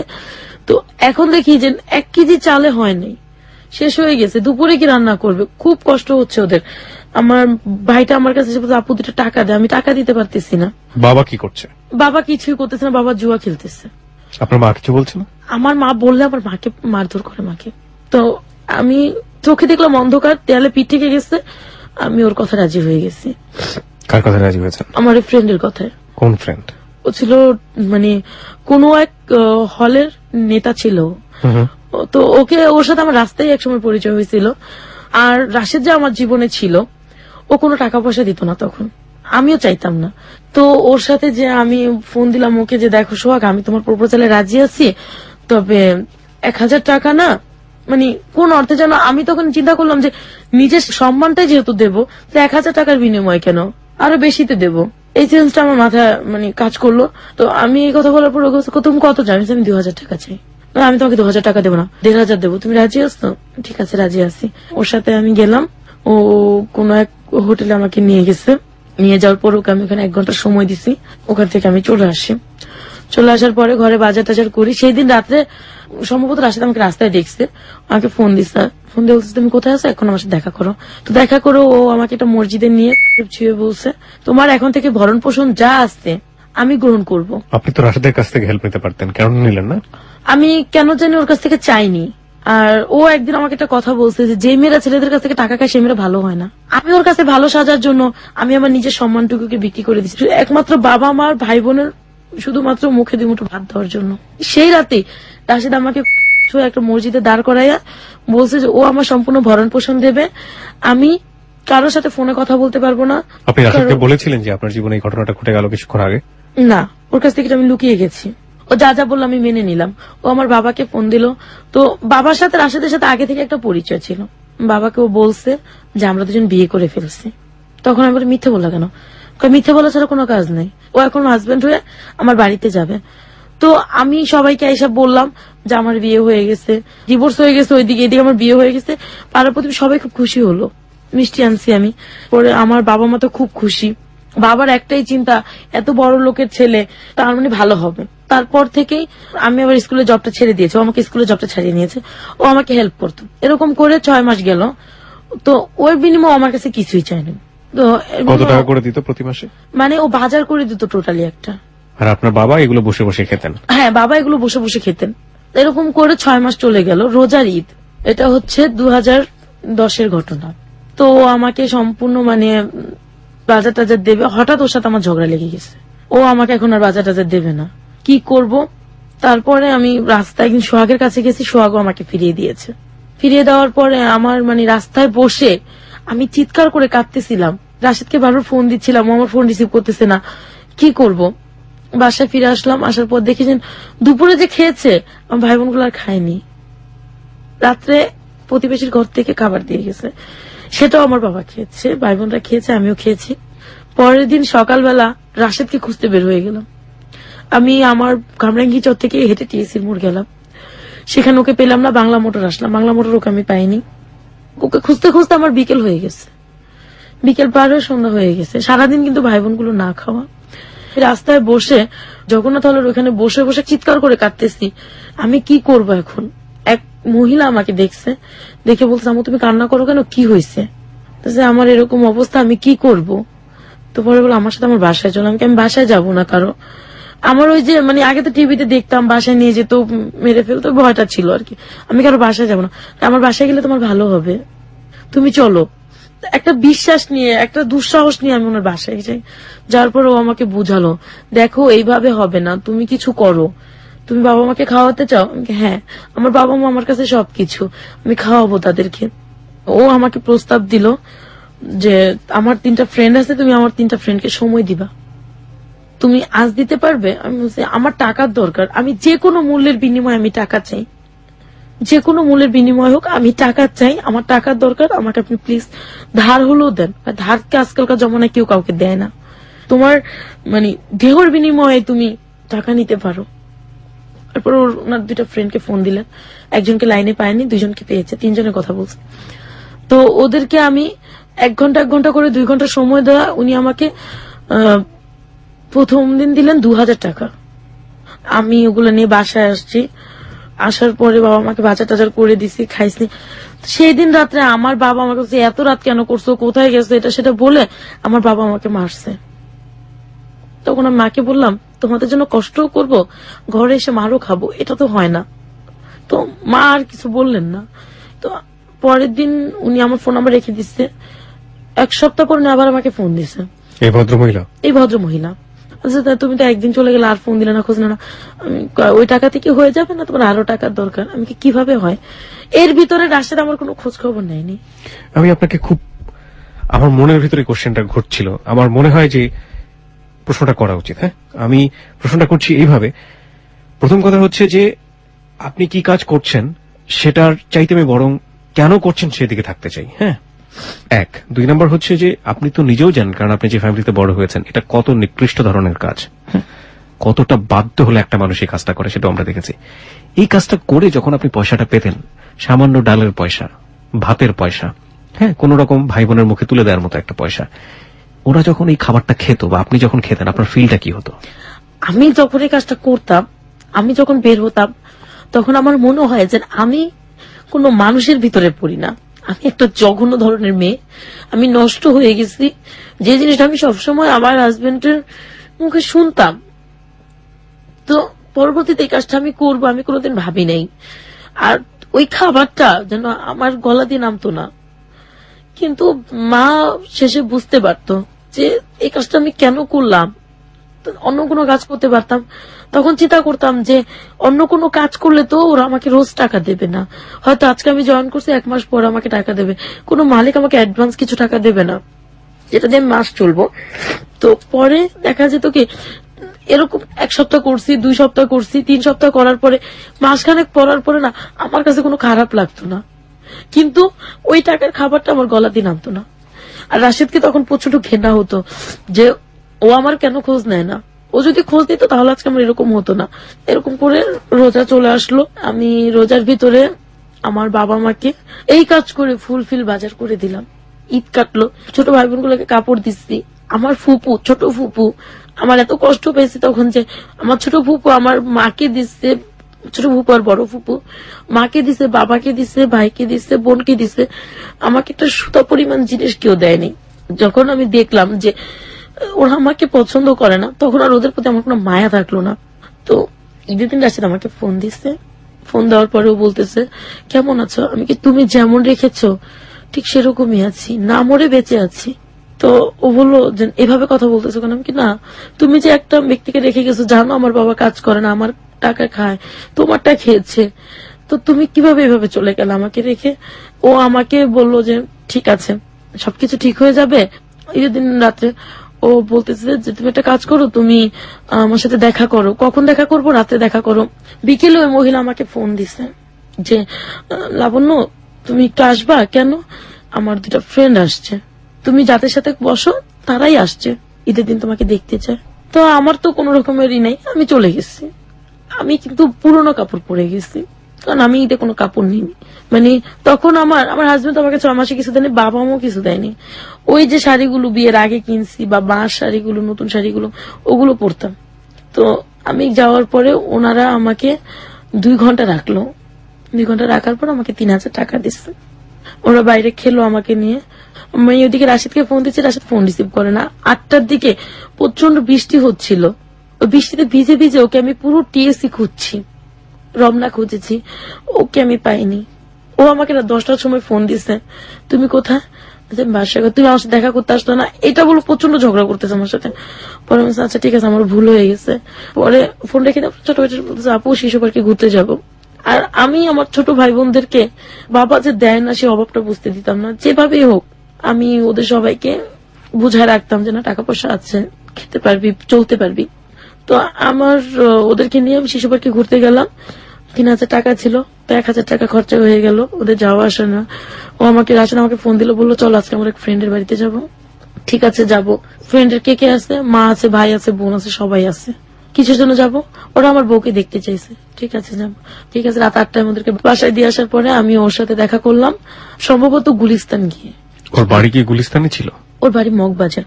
ওকে, আপনি বলছিলেন যে রমনাতে খুঁজছেন, টিএসসিতে খুঁজছেন, এই জায়গাগুলোতে আপনি কেন খুঁজতেন? ও এখানেই থাকতো সারাদিন এখানে বেশিরভাগ থাকতো? সময়, এখানে সময় কাটাতো বন্ধুদের সাথে। Okay. আর ও আমাকে বলছে ঈদের দিন রাত্রেও ওইখানে থাকবে। ওকে। পরে আমি ওর সাথে গুলিস্তান দেখা করতে গেছি, যা দেখি ওর এক ফ্রেন্ড আছে এখানে, পরিচয় করে দিল, ওর নাম কালাম। ওর বাড়িতে আমরা বেড়াতে যাব। ঠিক আছে চলো। বাড়িটা ছিল ভুলতা গাউসিয়া। যাওয়ার পরে দেখলাম যে খুব অন্ধকার, খুব একটা গ্রাম, বিল চারপাশে, ওখানে নিয়ে যাচ্ছে কোনা কোনা দিয়ে দিয়ে ঢুকালো কোথায় বাড়ির পেছন দিয়ে। কি ব্যাপার, বাড়ির পেছন দিয়ে ঢুকলাম। ও এটা নতুন বাড়ি করছে, গেট করা হয়নি, টিন দিয়ে লাগাই রাখছে। এটা আসলে টিন দিয়ে লাগানো ছিল। দরজা খুলছে, আমি কেউ তো নাই এখানে, এক রুম, একটা বিলের ভিতরে এক রুম। তো আমার কোনো না ভয় ছিল না, ও ছিল সাথে। আপনি ওকে লাভ করতেন সেই সময়টাতে এবং পুরো ওকে আমি লাভ করতাম। আপনি যেই কাজের মধ্যে জড়িয়ে গেছেন এই কথাটা আমি ওকে বলিনি। ও কি বুঝতেও পারেনি? ও বুঝতেও পারেনি। ওকে আমি বলতাম না, ও বুঝতে পারেনি। কারণ এই মাসটা ও আমাকে সময় দেয়নি। না, কিন্তু ওর তো সন্দেহ হওয়া বা জিজ্ঞেস করার একটা ব্যাপার ছিল যে টাকাগুলো কোথা থেকে আসছে। কিছু জিজ্ঞাসা করে নাই। ও বলছে বাজার করছে, আমি কি কোন রকম করেছি, মিথ্যে বলেছে আমার সাথে। আপনার ফ্যামিলি বুঝতো না যে আমার মা বুঝতে পেরেছিল, পরে আমাকে জিজ্ঞাসা করছে তুই এত টাকা করতে গেলে, আমি মার কাছে স্বীকার করছে। মা কি বলেছিল? মা কোনো কথা বলেনি, মা নিস্তব্ধ হয়েছিল। বাবা বুঝতো না? বাবা বুঝতো না। আমার বাবা এক কথা মোট কথা বলতে গেলে ও ছিল টাকার, ও টাকার জন্য সব করতে পারে, শুধু পারে না মেয়ে আর বউকে বেচতে। তো আমি যখন ওর সাথে গেলাম, তারপর আমাকে বলতেছি কি দেখো ওর ফ্যামিলির কেউ নাই, তো তোমাকে মিথ্যে বলে এখানে আনছি। তখন বাজে রাত 11টা। প্রিয় শ্রোতা, আমরা এই জায়গাটিতে ছোট্ট একটা বিরতি নিতে চাই, 4 মিনিটের বিজ্ঞাপন বিরতি। আমাদের এই স্পেসটা কষ্টের স্পেস, এই স্পেসটা কান্নার স্পেস। সেই কান্না হয়তো আপনি ইথারের ওপার থেকে অনুভব করতে পারছেন। এটাই একটা বড় সমস্যা রেডিওর, কারণ চোখ দিয়ে টপটপ করে পানি পড়ে দেখা যায় না। তবে যারা গল্পের ভেতরে রয়েছেন তারা কিছুটা হল অনুভব করতে পারছেন। লাবণ্যর চোখের যে মুহূর্তে যে পানিটা, সেটা আসলে না দেখলে বোঝানো যাবে না সেটার বেগটা আসলে কতটা তীব্র। লাবণ্য, তারপর কি হলো? যখন রাশেদের সাথে ওর বন্ধুর বাড়িতে গেলাম, ও আমাকে বলল দেখো তোমাকে মিথ্যে বলে এখানে এনেছে, ওর কোনো বাবা মা থাকে না, ওর এটা বাড়ি করছে নতুন, তো আমরা দুজন একাই থাকবো। ভালো কথা, আমরা একাই থাকবো, সমস্যা নেই। আধা ঘন্টা পরে মানে ও আইসা মানে ও আমাকে ওখানে গিয়ে ও আমাকে ইউজ করে। তারপরে আধা ঘন্টা পরে ও আমাকে বলতেছে, একটা কথা বলি, তুমি রাগ করো না। কি কথা? আমার বন্ধু তোমাকে চায়। হোয়াট? হ্যাঁ, ওর বন্ধু আমাকে চায়, নয়তোবা ও একটা গ্যাঞ্জাম করবে। মানেটা কি? মানেটা হচ্ছে এটা ওদের কন্ট্রাক্ট ছিল যে যাকে নিয়ে যাবে দুজনে মিলেই ভোগ করবে। কিন্তু আমি যখন চিল্লাচিল্লি করলাম তখন বলছে আমাকে একবার ওকে একটা সুযোগ দাও। তখন আমি কোনো মতেই না, আমি চলে যাবো এখান থেকে। মোবাইলটা ধরে দেখি রাত 1টা বাজে। গ্রাম থেকে আমি কিভাবে বের হবো, আমি কিন্তু চিনি না সেটা। তো পরে আমি ওখানে রইলাম। পরে ও আমাকে অনেক রিকোয়েস্ট করে, ও আমার মানে না যেন পা ধরছে এরকম রিকোয়েস্ট করে ওর বন্ধুকে কোনো, ও বাইরে চলে গেল, ওর বন্ধুকে পাঠিয়ে দিলাম। ওর বন্ধুকে আমি পা পর্যন্ত ধরছি যে ভাইয়া আমি আপনার বন্ধুর ওয়াইফ, আপনি এভাবে আমাকে ভোগ করতে পারেন না।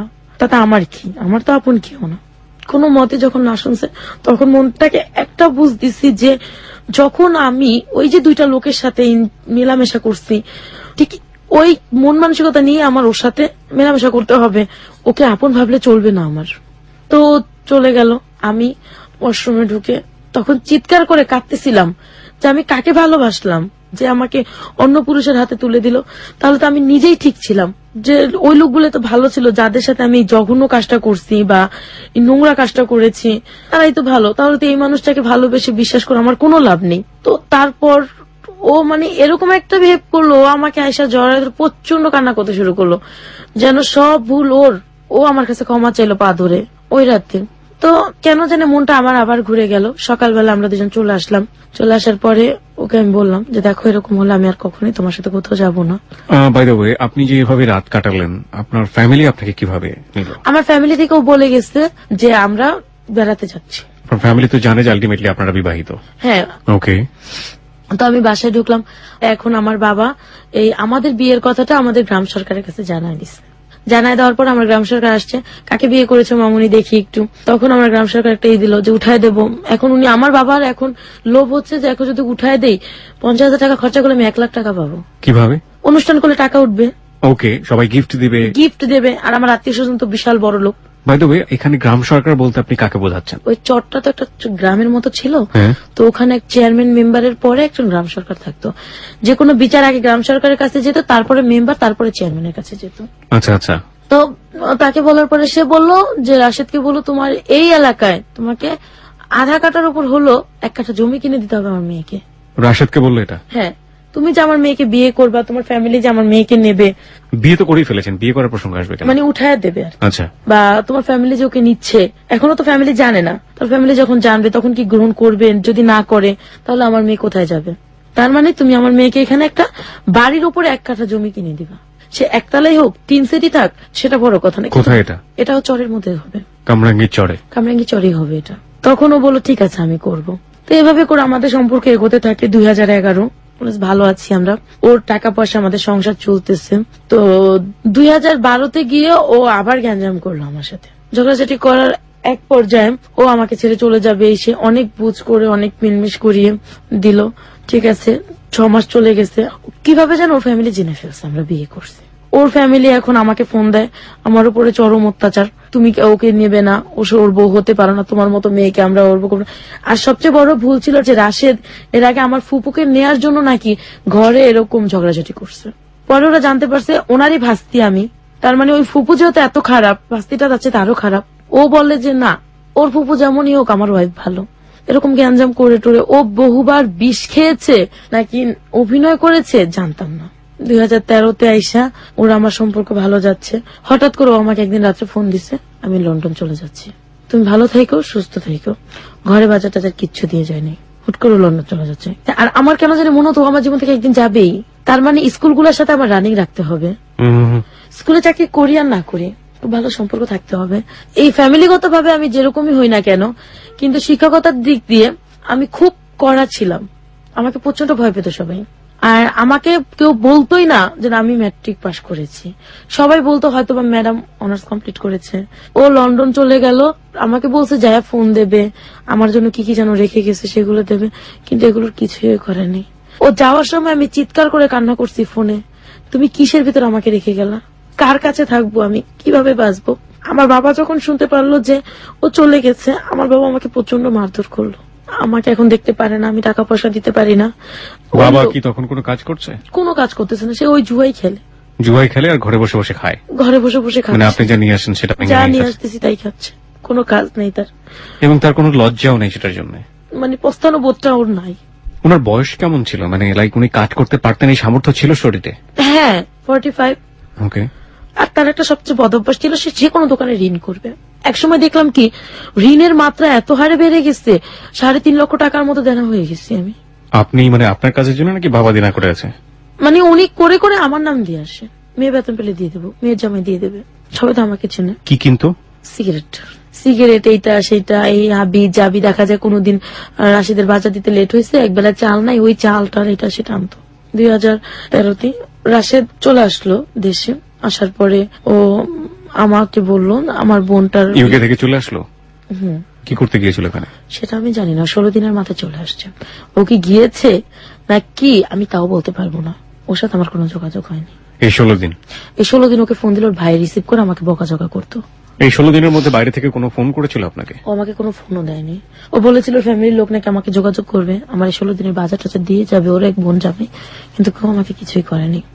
তো অনেক কষ্ট, অনেক ঋণ টিন করে যে এই 16 দিন চললাম, তাও আমি কোনো খারাপ পথে যাইনি। আবার স্কুলে জব শুরু করলাম। তারপরে 2013-তে ওর 21শে ফেব্রুয়ারিতে ওর সাথে আমার সাথে একটা মিথ্যে কথা নিয়ে ঝগড়া লেগে গেল। ও বলছে আমি ছেলেদের সাথে ঘুরতে গেছি, কিন্তু আমি ছেলেদের সাথে না, আমি বাবা মার সাথে ঘুরতে গেছি। ও আমাকে মিথ্যে বলে ও আমার জীবন থেকে একেবারের জন্য চলে গেল। চলে তো গেছে ভালো কথা, ও পাশের প্রতিবেশী যারা ছিল, যাদের সাথে ওর পরিচয় ছিল, ওদের সাথে আমাদের একটা ঝগড়া লাগাই দিয়ে গেছে। এমন ভাবে ঝগড়া লাগাইছে যে আমি মানিজ্যত নিয়ে যে ঘরে থাকবো সেই পরিস্থিতিটাও রাখি নাই। আমাকে আমার বাবা প্রচন্ড মারধর করে আমার শরীর ফেটে রক্ত বেরোচ্ছে, ঘরের ভিতর আটকে রাখছে। পরের দিন সকালে আমার মা আমাকে ঘর থেকে বের করে দিচ্ছে। বের করে দেওয়ার পরে আমার বাবা আমাকে কোনো ফোন দিত না, কথা বলতো না আমার সাথে। কোথায় গেলেন আপনি? ওখান থেকে আমি চলে গেছি তরিকুল স্যারের কাছে। তরিকুল স্যার আমাকে স্কুলে জব নিয়ে দিল। এখন থাকার ব্যবস্থা তো সে করে দেবে না। খুঁজতে খুঁজতে একটা বাড়ি পেলাম, যে বাড়িতে নাকি লজিং থাকে, কিন্তু অরিজিনালি আমি যাওয়ার পরে যেটা দেখলাম যে ওই বাড়িতে কোনো লজিং থাকা হয় না, ওই বাড়িতে ফেন্সিডিলের বিজনেস হয়। আমি ওই বাড়িতে উঠলাম, আমি সকালে যেতাম, রাত্রে আসতাম। তো ওই দিক থেকে আমি মাকেও টাকা পাঠাতে হচ্ছে আমার। তখনও বাবা কিছু করে না, আমি চলে আসার পরও। মা বাড়ি থেকে বের করে দিল, তারপর মাকে টাকা পাঠাচ্ছেন? হ্যাঁ, কারণ আমি যদি ওদের টাকা না পাঠাই, ভাই বোন গুলা কি খাবে, বাবা মা কি খাবে, এই সেন্সটা আমার সবসময় কাজ করতো। নয়তো বা আমি যে পথে চলে গেছি আমার বোনটা ওই পথে চলে যাবে। ওকে, তারপরে আমি ওখানে উঠলাম। ওঠার পরে দেখলাম যে পরিস্থিতি ভালো, 3-4টা মেয়ে থাকে ওইখানে। মহিলাটাও খুব ভালো, আমাকে খুব আদর করলো। 15 দিন বাদে আমি দেখতে পেলাম ওরা যেন কি করে রুমের ভিতর। ওনার যে 2টা ছেলে ছিল আর ছেলের একটা বন্ধু ছিল, তারপর একটা ছেলে থাকতো এখানে। 4টা রুম ছিল। তো একটা রুম আমি 2টা মেয়েকে নিয়ে থাকতাম, আর একটা রুম স্বামী স্ত্রী থাকতাম, আর রুম গেস্ট রুম ছিল, আর একটাও ছেলেরা বন্ধু নিয়ে থাকতাম। তা আমি প্রথম এগুলো খেয়াল করতাম না, কারণ আমি সকালে যেতাম, বিকেলে আসতাম, আমি স্কুলে জব করতেছি, টিউশনি করতেছি। তো ওদের এই জিনিসগুলো আমি 15-16 দিন পরে খেয়াল করি যে ওই মেয়েরা ওই গেস্ট রুমটার ভিতরে কি করে। তারপরে দেখা যায় যে ছেলেগুলো কি করে, এগুলা বোতল, ছোট ছোট বোতলগুলা কিসের, কারণ এই সমস্ত জিনিসের আমি আগে থেকে পরিচিত না। এগুলো জানার পরে আমি আস্তে আস্তে ওদের সম্পর্কে ডিটেলস খোঁজ নিতে থাকি। আমি ওদের সাথে খুব ফ্রি হয়ে যাই। ওরা তখন বলল ওইখানে ওদের নোংরা কাজ চলে, আর ছেলেগুলো ফেন্সিডিলের বিজনেস করে। এরপরে ওর যে দেবরটা, ওর দেবরের সাথে আমার খুব ভালো একটা সম্পর্ক হয়ে যায়, বন্ধুর মতো। দেবরটা আমার কাছে সব স্বীকার করে। দেবরটা এরকমও আমাকে জানাইছে যে ওরা এরকম মেয়েদেরকে লজিং রেখে এই কাজগুলো করে, আমাকে দিয়েও করাবে। তো আমি এগুলো মানে বিশ্বাস করতে পারি নাই।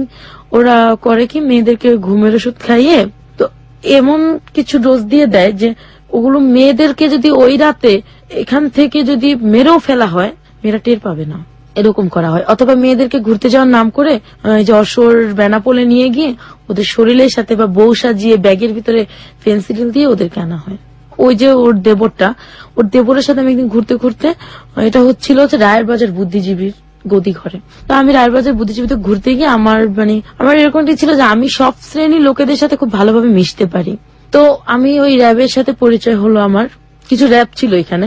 আমার চিন্তা ভাবনা ছিল আমি প্রশাসনের সাহায্য নেবো, ওরা যেহেতু আমাকে এরকম করবে। র্যাবের সাথে পরিচিত হলাম, কথা বললাম। তো ওর ভিতরে একটা র্যাব ছিল, নাম ছিল শাকিল। তো ও খুব ভালো ছিল। আর একটা নাম ছিল শাহিন, আর হচ্ছে সাব্বির। তো সাব্বির আমাকে দেখে খুব পছন্দ করলো, ওরা আমার সাথে ফ্রেন্ডশিপ হয়ে গেল।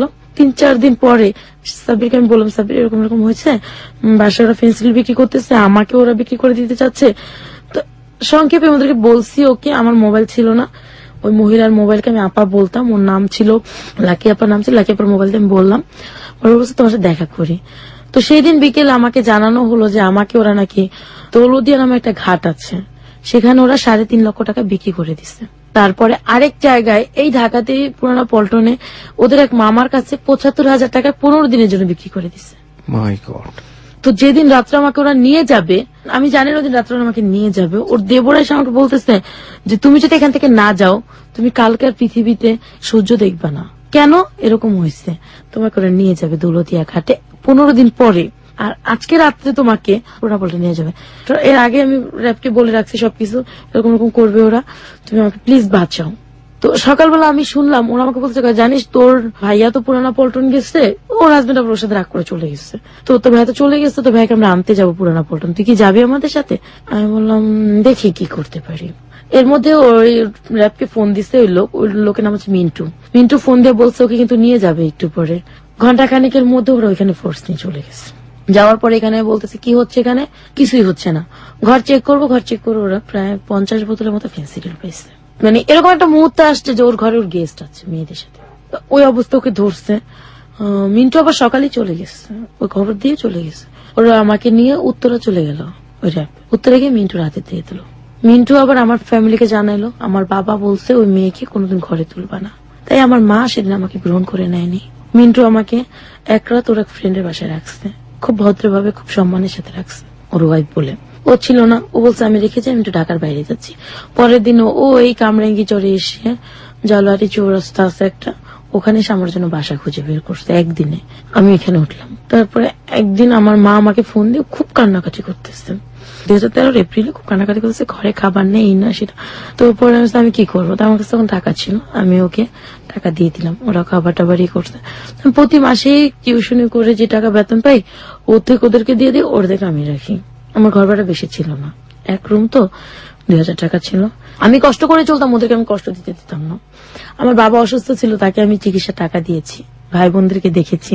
দেখার পরে দেখা যায় কি আমি না কেমন যেন একটা দিন দিন এই যে রোদ্রে ঘুরতে, তারপরে এগুলো করতে করতে বৃষ্টিতে ভিজে আমি অসুস্থ হয়ে পড়ছি।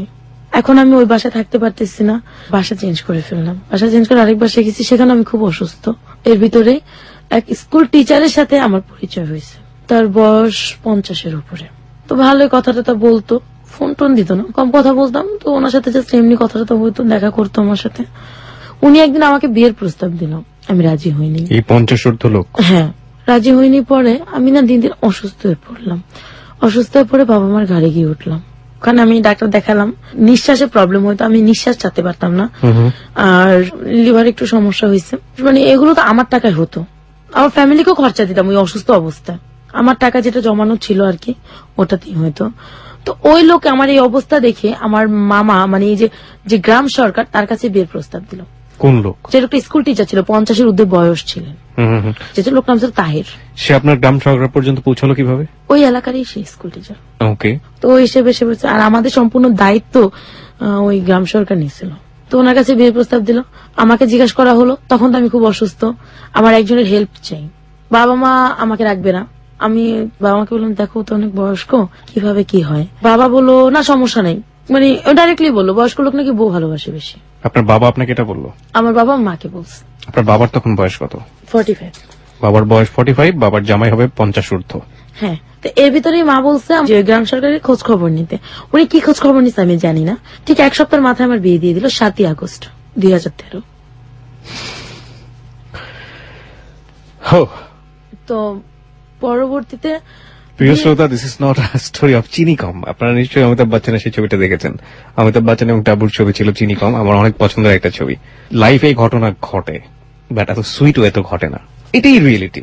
ঠিক আছে, যাই। তারপর বিয়ের দিনও আমার কাছে কেন জানি মনে হয়েছে আমি তো অসুস্থ, আমি জাস্ট উঠতে পারি, বসতে পারি, মানে কাজকর্ম কিছুটা করতে পারি। তখন স্কুল থেকে আমি চাকরি ছেড়ে দিচ্ছি। বিয়ের দিন সকালও জানি আমার কেন মনে হলো আমি বিয়েটা করব না, কিন্তু চিন্তা করলাম যে বাবা মার ঘাড়ে বসে না থেকে তারপর মামা বিয়েটারই করছে, করে দেখি যদি জীবনের কিছু চেঞ্জ হয়। তো বিয়েটা হলো, তো আমাকে সেই দিন নিয়ে যাওয়া হলো পাশের গলিতেই, বাসা ভাড়া নিচ্ছে সেখানে। বিয়ের দিন রাত্রেই তার বড় ওয়াইফ তাকে ফোন দিছে, ফোনটা রিসিভ করছি আমি। সে বললো তুমি কে? আমি তার ওয়াইফ। তুমি তার ওয়াইফ কিভাবে হও? এমনকি তাকে বিয়ের আগে আমার মামা, গ্রাম সরকার যাকে আমরা মামা বলি, সে ওর ভোটার আইডি কার্ড, তারপরে স্কুল সার্টিফিকেট, কলেজ সার্টিফিকেট, কোন স্কুলে জব করতেন সেগুলো, বড় বউর সাথে ডিভোর্স হয়েছে সেই ডিভোর্সের পেপার সবকিছু নিয়ে নিছে। তারপরে আমি বলছি আপনার সাথে তো ডিভোর্স হয়ে গেছে। হ্যাঁ, তো আমি ফোন সমস্যা, আমার তো সন্তান আছে না।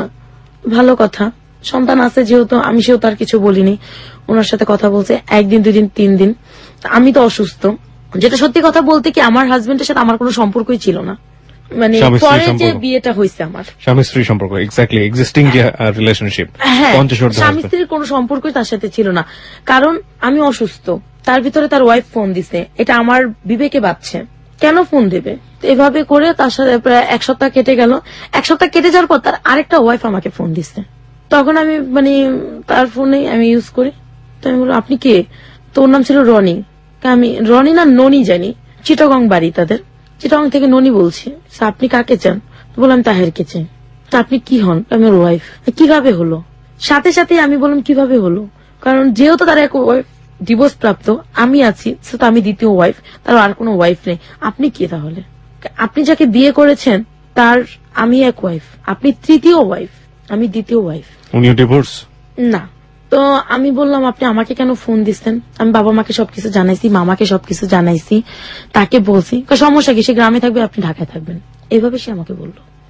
আমি এভাবে ঘর করতে পারবো না, যেহেতু মানে আপনার সাথে আমার সাথে স্বামী স্ত্রীর কোনো সম্পর্ক নাই, সেও তো আপনার সাথে আমি ঘর করতে পারছি না। নামমাত্র স্বামী স্ত্রী?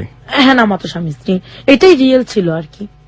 তো আমার খুব একটা সন্দেহ হতো, তার ওয়াইফ ফোন দিত, কথাবার্তা বলতো, বড় ওয়াইফ ফোন দিত, দুজনেই আমার সাথে কথা বলতো। হঠাৎ একদিন 15 দিন যাওয়ার পরে তার সেকেন্ড ওয়াইফ আমাকে বলল সে নাকি লাইগ্রেশন করা, যেটা একটা পুরুষ করলে তার কখনই কোনো সন্তান আসবে না। আমি একটা অল্প বয়সের মেয়ে, আমি কিভাবে এটা মেনে নেই? আমার সন্তান থাকবে না, আর সন্তান থাকবে না এই জিনিসটা আমি কখনোই মানতে পারিনি। এগুলো নিয়ে ঘটমট করতে করতে গ্যাঞ্জাম হচ্ছিল। মা আমার কাছে, গ্রাম সরকারকে বিচার দিলাম। সবাই বললো যে এই মেয়েকে আপনি কি করলেন, এই মেয়েকে আপনি কেন জীবনটা নষ্ট করলেন? আপনি জানতেন আপনি লাইগ্রেশন করা, আপনি কেন? ওর এক কথাই বলতো যেন ও সন্তান আনুক, পালতে আনুক। আপনার হাজবেন্ড? হ্যাঁ, ও সন্তান পালতে আনবে, আমি তাকে মানুষ করবো।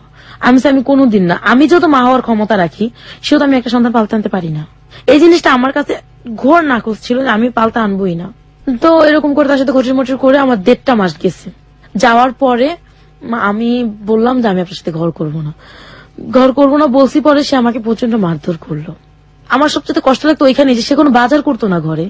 1 কেজি চাল, 1 কেজি আলু, একটু ডাল, একটু ডিম আর মরিচ, এছাড়া সে কিছুই আনতো না। এগুলো খেতে খেতে এক সময় আমি অসুস্থ হয়ে পড়লাম। আমার আবার সেই গ্যাস্ট্রিকের প্রবলেমটা দেখা দিল, আর আমার নিঃশ্বাস ছাড়তে খুব কষ্ট হতো। আমি খুব অসুস্থ, আমি বিছানা থেকে উঠতে পারি না। তারপর একদিন খুব শক্তি করে উঠে আমি তার সাথে প্রচন্ড ঝগড়া করলাম, আমি আপনার সাথে ঘর করবো না, আমি কিভাবে বাঁচবো এইভাবে। তারপরে সে বলল তুই কেন থাকতে পারবি না? তুই থাকতে হবে তোকে, তোর বাবা মার কাছ থেকে। বাবা মার নাই, কোত্থেকে আনবো? বাবা মারও দুঃসাহ জীবনযাপন কাটাচ্ছে, কারণ আমি দিচ্ছি না তাদেরকে, আমি কোত্থেকে দেবো? সে আমাকে মারধর করলো, প্রচন্ড মারধর করে। ঘরে একটা লাঠি ছিল আমার, লাঠিটা দিয়ে আমাকে পেটানোর পর আমি সেন্সলেস হয়ে গেছি। পর ও বাইরে দিয়ে দরজা লাগিয়ে ও চলে গেছে চিটাগং। কত বছর বয়স আপনার এখন এই মুহূর্তে? আপনি প্রথমেই বলছিলেন বোধহয়। আমার বয়স 21। 21 বছরের জীবনে যে 100 বছরের অভিজ্ঞতা, 21 বছরের জীবনের যে অভিজ্ঞতা, সেটা আমার তো মনে হয় 100 বছরের জীবনের অভিজ্ঞতাকে ভার মানাচ্ছে। কিন্তু আমরা এখন পর্যন্ত লেসনের জায়গাতে, শেখার জায়গাতে কি শিখবো যদি বলে থাকি যে কোয়েশ্চেন মার্ক, শেখার জায়গাতে কি শিখবো? সেখানে আমি আপনাকে বলতে চাই শেষ পর্যন্ত মনোযোগ দিয়ে শুনুন। শেখার জায়গাটি অত্যন্ত তীব্র। আমরা সেই তীব্র জায়গাটিতে এই পার্টি ফিরবো। লাবণ্য, ফিরি আপনার কাছে আবারও। আপনি যেটা বলছিলেন যে আপনার সেকেন্ড হাজবেন্ড আপনাকে মারধর করে রুমের মধ্যে সেন্সলেস অবস্থায় পড়ে আছেন, আপনি ওই অবস্থায় আপনাকে বাইরে থেকে তালা মেরে সে চিটাগং চলে গিয়েছে। হ্যাঁ, তো পরবর্তীতে মানে সে আমার বাবা মাকে কোনো খবর দেয়নি, পাশের ভাড়াটিকে কোনো খবর দেয়নি, সে চলে গেছে। তখন আমি সারাদিন আমার মাকে আমি ফোন না দিচ্ছি, না গিয়েছি, তখন আমার মা আমাকে খোঁজ নিতে আসছে।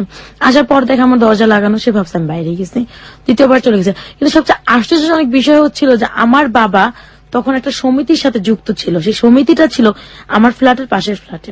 কিন্তু আমার বাবা ওই যে দরজা তালা মারা দেখছে, সেজন্য আসে যেতে পারেনি। আমার হাজবেন্ড যে ওই যে ভাড়াটার চাবি দিয়ে গেছিল, এটা আবার তারা জানতো না। ভাড়াটা বলছে আমিও বেরিয়েছি, হাজবেন্ডও বেরিয়েছে, তাই হাজবেন্ড চাবি দিয়ে গেছে। তো চাবি দেওয়ার সময় তাকে কিছু বলে যায়নি যে ঘরের মধ্যে আপনি আছেন? না না না, সে চাবি দিয়ে চলে গেছে, আমি বাইরে চলে যাচ্ছি, তার মানে তার আগে আমি চলে গেছি, এরকমটা একটা মিনিং করে গেছে। পরে উনি জিজ্ঞাসা করছে কোথায়, জানি না, মনে হয় কোথাও গেছে। আমার মা কিভাবে যেন বলতেছে কি ওর ঘরে তাহলে আমার কিছু বাটি আছে, বাটিগুলো নেব। আমি তার আগের দিন সারাদিনের না খাওয়া, সে বাইরে গিয়ে খেয়ে আসতো, আমার জন্য খাবার আনতো না। আপনার হাজবেন্ড? হ্যাঁ। তো আমি সেই দিনও সারাদিন সেন্সলেস। তো মা সন্ধ্যাবেলা ঢুইকা দেখে আমাকে, দেখে একটা চিৎকার করছে, এক চিৎকার আমার বাবা মা সব চলে, বাবা পাশের ফ্ল্যাটে ছিলেন, সে তার ভাড়াটা সব চলে আসছে। আসার পর ওইখানে আমাকে সুস্থ করে আমাকে ওইখান থেকে বাড়ি নিয়ে যায়। এরপর আর কোন দিন, মানে ওই দিন থেকে সেপ্টেম্বর অক্টোবর থেকে এই পর্যন্ত আমার হাজবেন্ডের সাথে আমার আর কোনো যোগাযোগ হয়নি। তার মানে কাকতালীয় ভাবে সেদিন যদি আপনার রুমে আপনার মা না ঢুকতেন তাহলে আপনি ওখানে মারা যেতেন, নিহত পেত ওখানে। এরপর আমাকে বাসায় নিয়ে গেছে, আমার চিকিৎসা করাইছে। আমি 27 রোজ আমাকে হসপিটাল থেকে বাসায় আনছে। ঈদের পরপরই আমি আবার আমার খোঁজে বের হয়ে গেছি। এই প্রথম আমার জীবনে, মানে আমি যত অসুস্থ, শুধু আমার মা আমাকে সাপোর্ট দিল। তখন আমার বাবা আমাকে তখন পর্যন্ত নির্বাক হয়ে তাকায় দেখছে, শুধু আমাকে কোনো সাপোর্ট দেয়নি। আমি আমার মতো বের হয়ে গেছি, আমি ওই ঘরে থাকিনি। ঈদের পরপরে আমি বের হয়ে বাসা ভাড়া নিচ্ছি, নিয়ে আমার মতো চলে গেছি। চলে যাওয়ার পরে আমার এক ভাইয়া আমাকে বললো, আমি একটা বাসা চিনি, তুই তো এই লাইনে আছিস। ভাইয়া বুঝতে পারছিস আর কি, আছিস তুই আমার একটা বাসা চিনি, তুই ওখানে চল। ওখানে যাওয়ার পরে আমাকে ওই আন্টি দুটা লোকের সাথে পরিচয় করাই দিছে। প্রথম দিন যাওয়ার পর সে আমাকে রাখে নাই, পরের দিন আমাকে বলছে তোকে ফোন দেবো, সে আমাকে ফোন দিছে। ফোন দেওয়ার পরে আমি গেছি, যাওয়ার পর একটা লোক, সে খুব ভালো চাকরি করে, একটা লোকের সাথে পরিচয় করাই দিছে।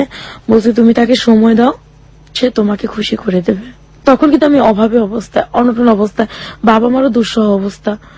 বাবা মা যে সমিতির সাথে আছে, বাবা সেই সমিতি টাকা আটকে গেছে, ঘরে চাল নেই। মা ফোন দিয়ে কান্নাকাটি করছে।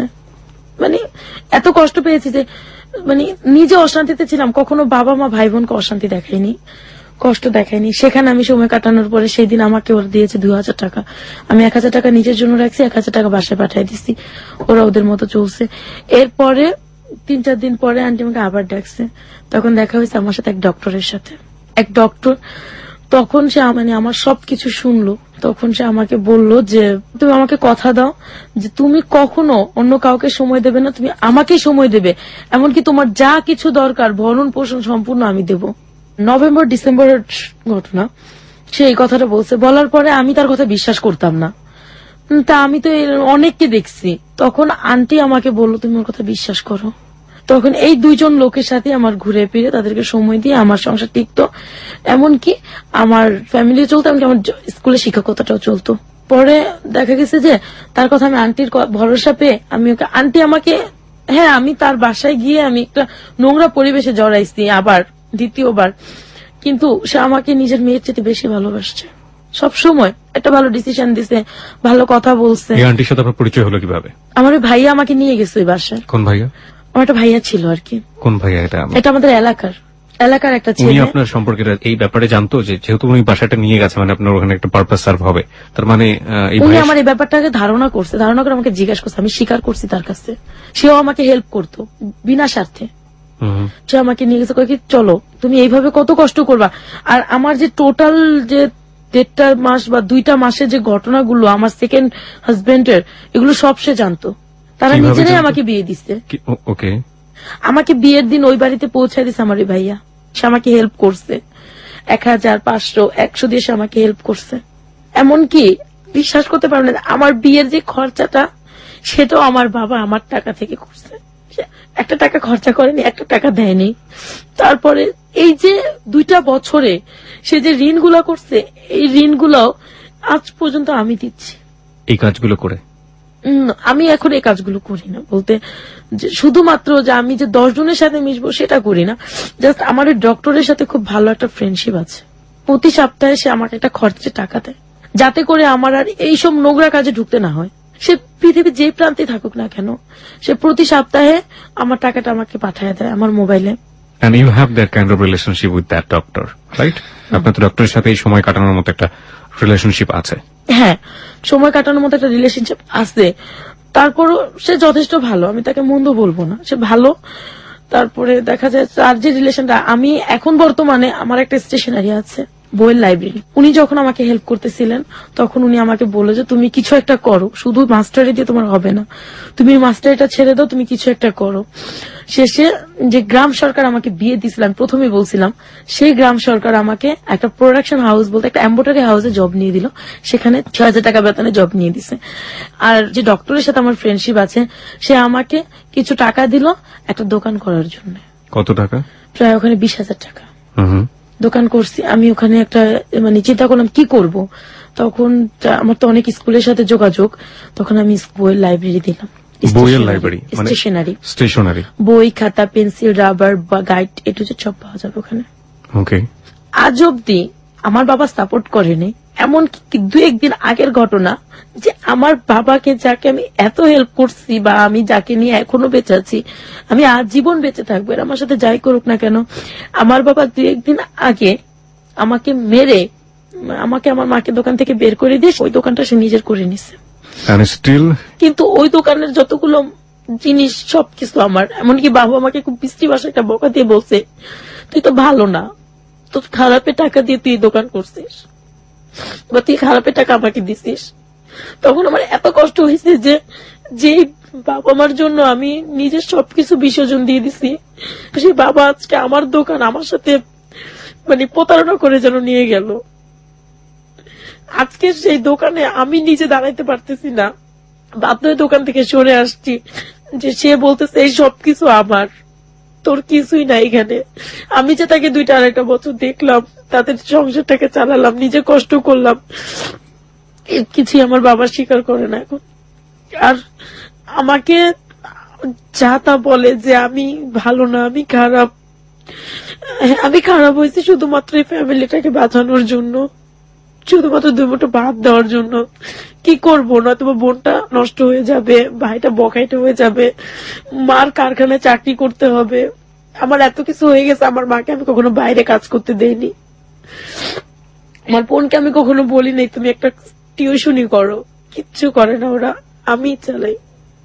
আর আজকে মানে 3টা বছর আমার বাবা বসে খাইছে, মানে আমার সংসারই ছিল। এখন যে দোকানটা আছে সে এখন ওই দোকানেই করে, আমার সাথে সে টোটালি যোগাযোগ বন্ধ করে দিচ্ছে। সে এখন আমার দোকান চালায়, সে তা দিয়ে সে নিজে চলে। আর আমি একটা প্রোডাকশন হাউসে জব করে মা বাবা ভাই বোন সবাই কিনে চলতেছি।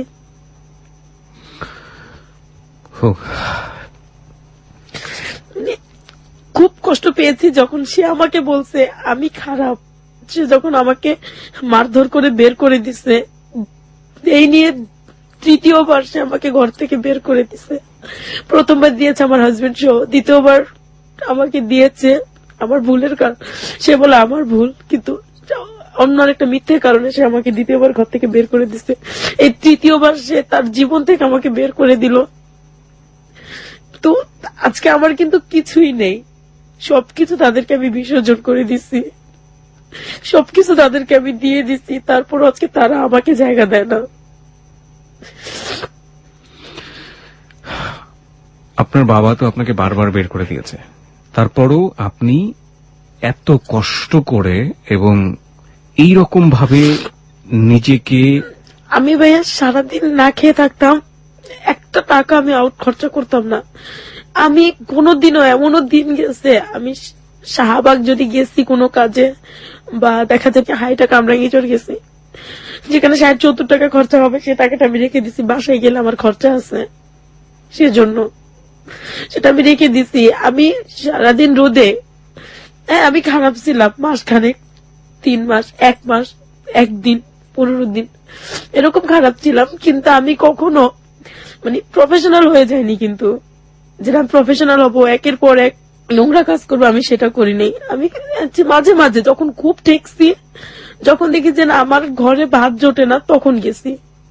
আর না আমি এই রোদে রোদে টিউশনি করে, কষ্ট করে, সবকিছু করে, আমাকে কেউ সাপোর্ট দেওয়ার ছিল না, আমাকে কেউ সাপোর্ট দেয়নি। আমার পুপু, আমার খালারা, আমার মামার আমাকে কেউ সাপোর্ট দেয়নি, আমার চাচুরা, এমনকি নিজের বাবা মাও আমাকে সাপোর্ট দেয়নি।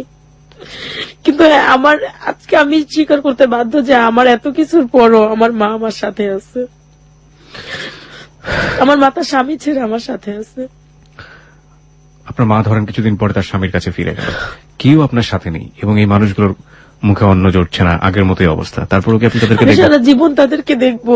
আমি যদি কারো জীবনেও যাই, কারো সংসারেও যাই, তারপরও আমি তাদেরকেই দেখবো। আমার সবকিছু ফেলে আমি আমার এই বোনটা, যতদিন আমার বোনটার বিয়ে না হচ্ছে, যতদিন আমার ভাইটার বড় না হচ্ছে, কাজের ব্যবস্থা না হচ্ছে, ততদিন আমার মা যতদিন বেঁচে আছে আমি ততদিন তাদেরকে দেখবো। এই সমাজে ভালো লোকের মানুষের সংখ্যাও বেশি, কিন্তু তারা অনেক বেশি সাইলেন্স থাকে। আজকে আপনি হ্যালো 8920 এসে আপনার জীবনের যে কথাগুলো আপনি বললেন, এই কথাগুলোই তো অনেক সময় নেগেটিভ হয়ে যেতে পারে আপনার বোনের বিয়ের জন্য। আপনি এটা কখনো ভেবেছেন? নেগেটিভ হবে না, কারণ হচ্ছে কি, যা আমার হতে পারে, কার ভাগ্যে ভাইয়া কি আছে আমি কিন্তু জানি না, কিন্তু তারপরও যদি কোনো ভালো মানুষ এই পৃথিবীতে থেকে থাকে আমার বোনকে বিয়ে করবে। আমার বোনের এখন আমি বিয়ে দেব না। আরো সে এখন ম্যাট্রিক পরীক্ষা দিচ্ছে, সে আরো লেখাপড়া করবে। আমার স্বপ্ন আছে আমার বোনটাকে আমি লেখাপড়া করাবো।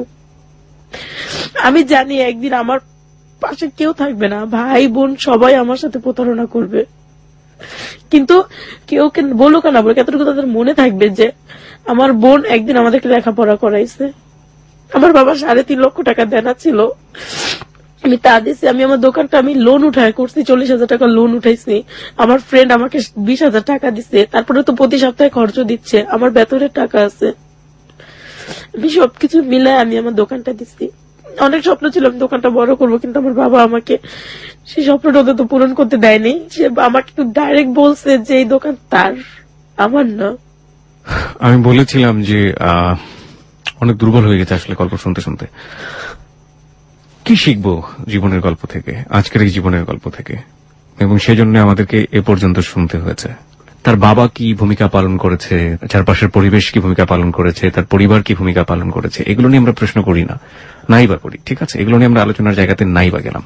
ওর একটা ভূমিকা আজকে আমাদেরকে অনেক কিছু শিখিয়েছে, সেটাকে আমি একটা প্রশ্নের মাধ্যমে ক্লিয়ার করে দিচ্ছি আপনাকে। আচ্ছা, আপনার প্রতি এত খারাপ আচরণ করলো, এত খারাপ আচরণ করলো, আপনি একের পর এক কষ্ট পাচ্ছেন, আগুনে পুড়ছেন, তারপর আপনি কেন মনে করেন যে আপনার বাবা বা আপনার ফ্যামিলিকে আপনি এত কষ্ট করে হলো, এত স্যাক্রিফাইস করে হলো আপনার দেখা উচিত?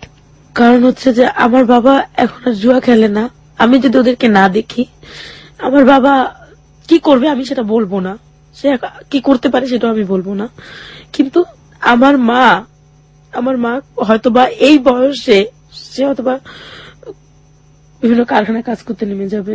আমার বোনটা হয়তোবা টাকার জন্য আমার বোনটাকে চাপ দেওয়া হবে, আমার মতো আমাকে যেরকম আমার বাবা দিয়েছে যে তুমি এত বড় হয়েছো, তুমি কেন বেকার করে বসে খাও, তো হয়তোবা চাপ দেওয়া হবে। কিন্তু আমার বোনটা তখন দেখা যাবে কি কোনো পথ পাবে না, আমার মতো এরকম হয়ে যাবে। আমি চাই না আমার বোনটা হোক, আমি চাই না আমার ছোট ভাইটা টাকার জন্য সন্ত্রাসী হোক, আমার ছোট ভাইটা বখাটে রাস্তার ছেলে হোক, কেউ ওকে খারাপ ভাষায় বকা দেখ যে তুই বখাটে ছেলে, তুই খারাপ, বা আমার বোনটাকে বকা দেখতেও আমি কিচ্ছু চাই না। আমি চাই ওরা সবসময় সুখে থাকবে, সবসময় ভালো থাকবে। প্রিয় শ্রোতা, এই হচ্ছে লেসন, এই হচ্ছে লাবণ্যের জীবনের গল্প। রবীন্দ্রনাথের শেষের কবিতার লাবণ্য নয়, একেবারে এই সমাজের প্রান্তিক সমাজের খেটে খাওয়া এবং সমাজ যাকে তার নামের যে অর্থ বা মাধুর্য, সেই মাধুর্যের মতো করে বড় করতে পারে না, সেই রকম একজন লাবণ্য, তার জীবনের গল্প। কোনো কমেন্টসই করতে চাই না, কারণ আপনারা যারা শুনছেন তারা প্রত্যেকেই নিজের জায়গাটা থেকে প্রচন্ড রকমের বিজ্ঞ। আপনি তো শুনলেন শ্রোতারা বিভিন্ন রকমের কমেন্টস করছে, তো আপনার কি বলার আছে শ্রোতাদের উদ্দেশ্যে?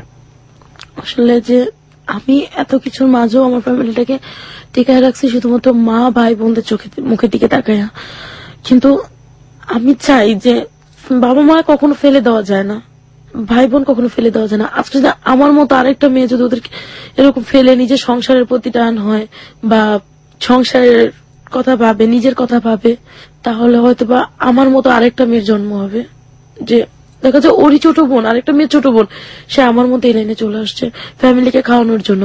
কিন্তু বা আমি যদি আজকে ফ্যামিলিকে রাইখা আমি যদি বিয়ে করতাম, আরেকটা বিয়ে করি, সংসার করি, কিন্তু বাবা মা তাদের মতো আছে, তখন কি হবে, আমার বোনকে এই চাপটা সৃষ্টি করা হবে, আমার বোন চলে যাবে বাইরে, ভাইটা দেখা যাবে লেখাপড়া এখন স্টপ হয়ে যাবে, ওর মতো করে বাঁচবে, কখনো গুন্ডা হতে পারে, সন্ত্রাস হতে পারে, রাস্তার টোকাই হতে পারে, বকাইটা হতে পারে। রাইট, শ্রোতাদেরকে কি বলার আছে আপনার? আমার শ্রোতাদেরকে এতটুকুই বলার আছে যে কেউ মানে হার মানবে না, অন্তত আর যাই কিছু হোক ফ্যামিলিটাকে যাতে কেউ ফেলে না দেয়। আর দুনিয়ার সব বাবাদের কি বলার আছে? কোন বাবা যাতে তাদের সন্তানকে এইভাবে তাদের জীবনটাকে নষ্ট করে না দেয় নিজের হাতে করে, কারণ ওদেরকে যদি এইভাবে নষ্ট করে দেওয়া হয়, এইভাবে ওদের সাথে প্রতারণা করা হয়, তাহলে আমার মতো আরো অনেক মেয়ে থাকবে, হয়তো আজকে আমি টিকে আছি, অন্য কোনো মেয়ে টিকে তাও থাকতে পারে, মাঝপথে চলে যেতে পারে, জীবনটা ঝরে যেতে পারে।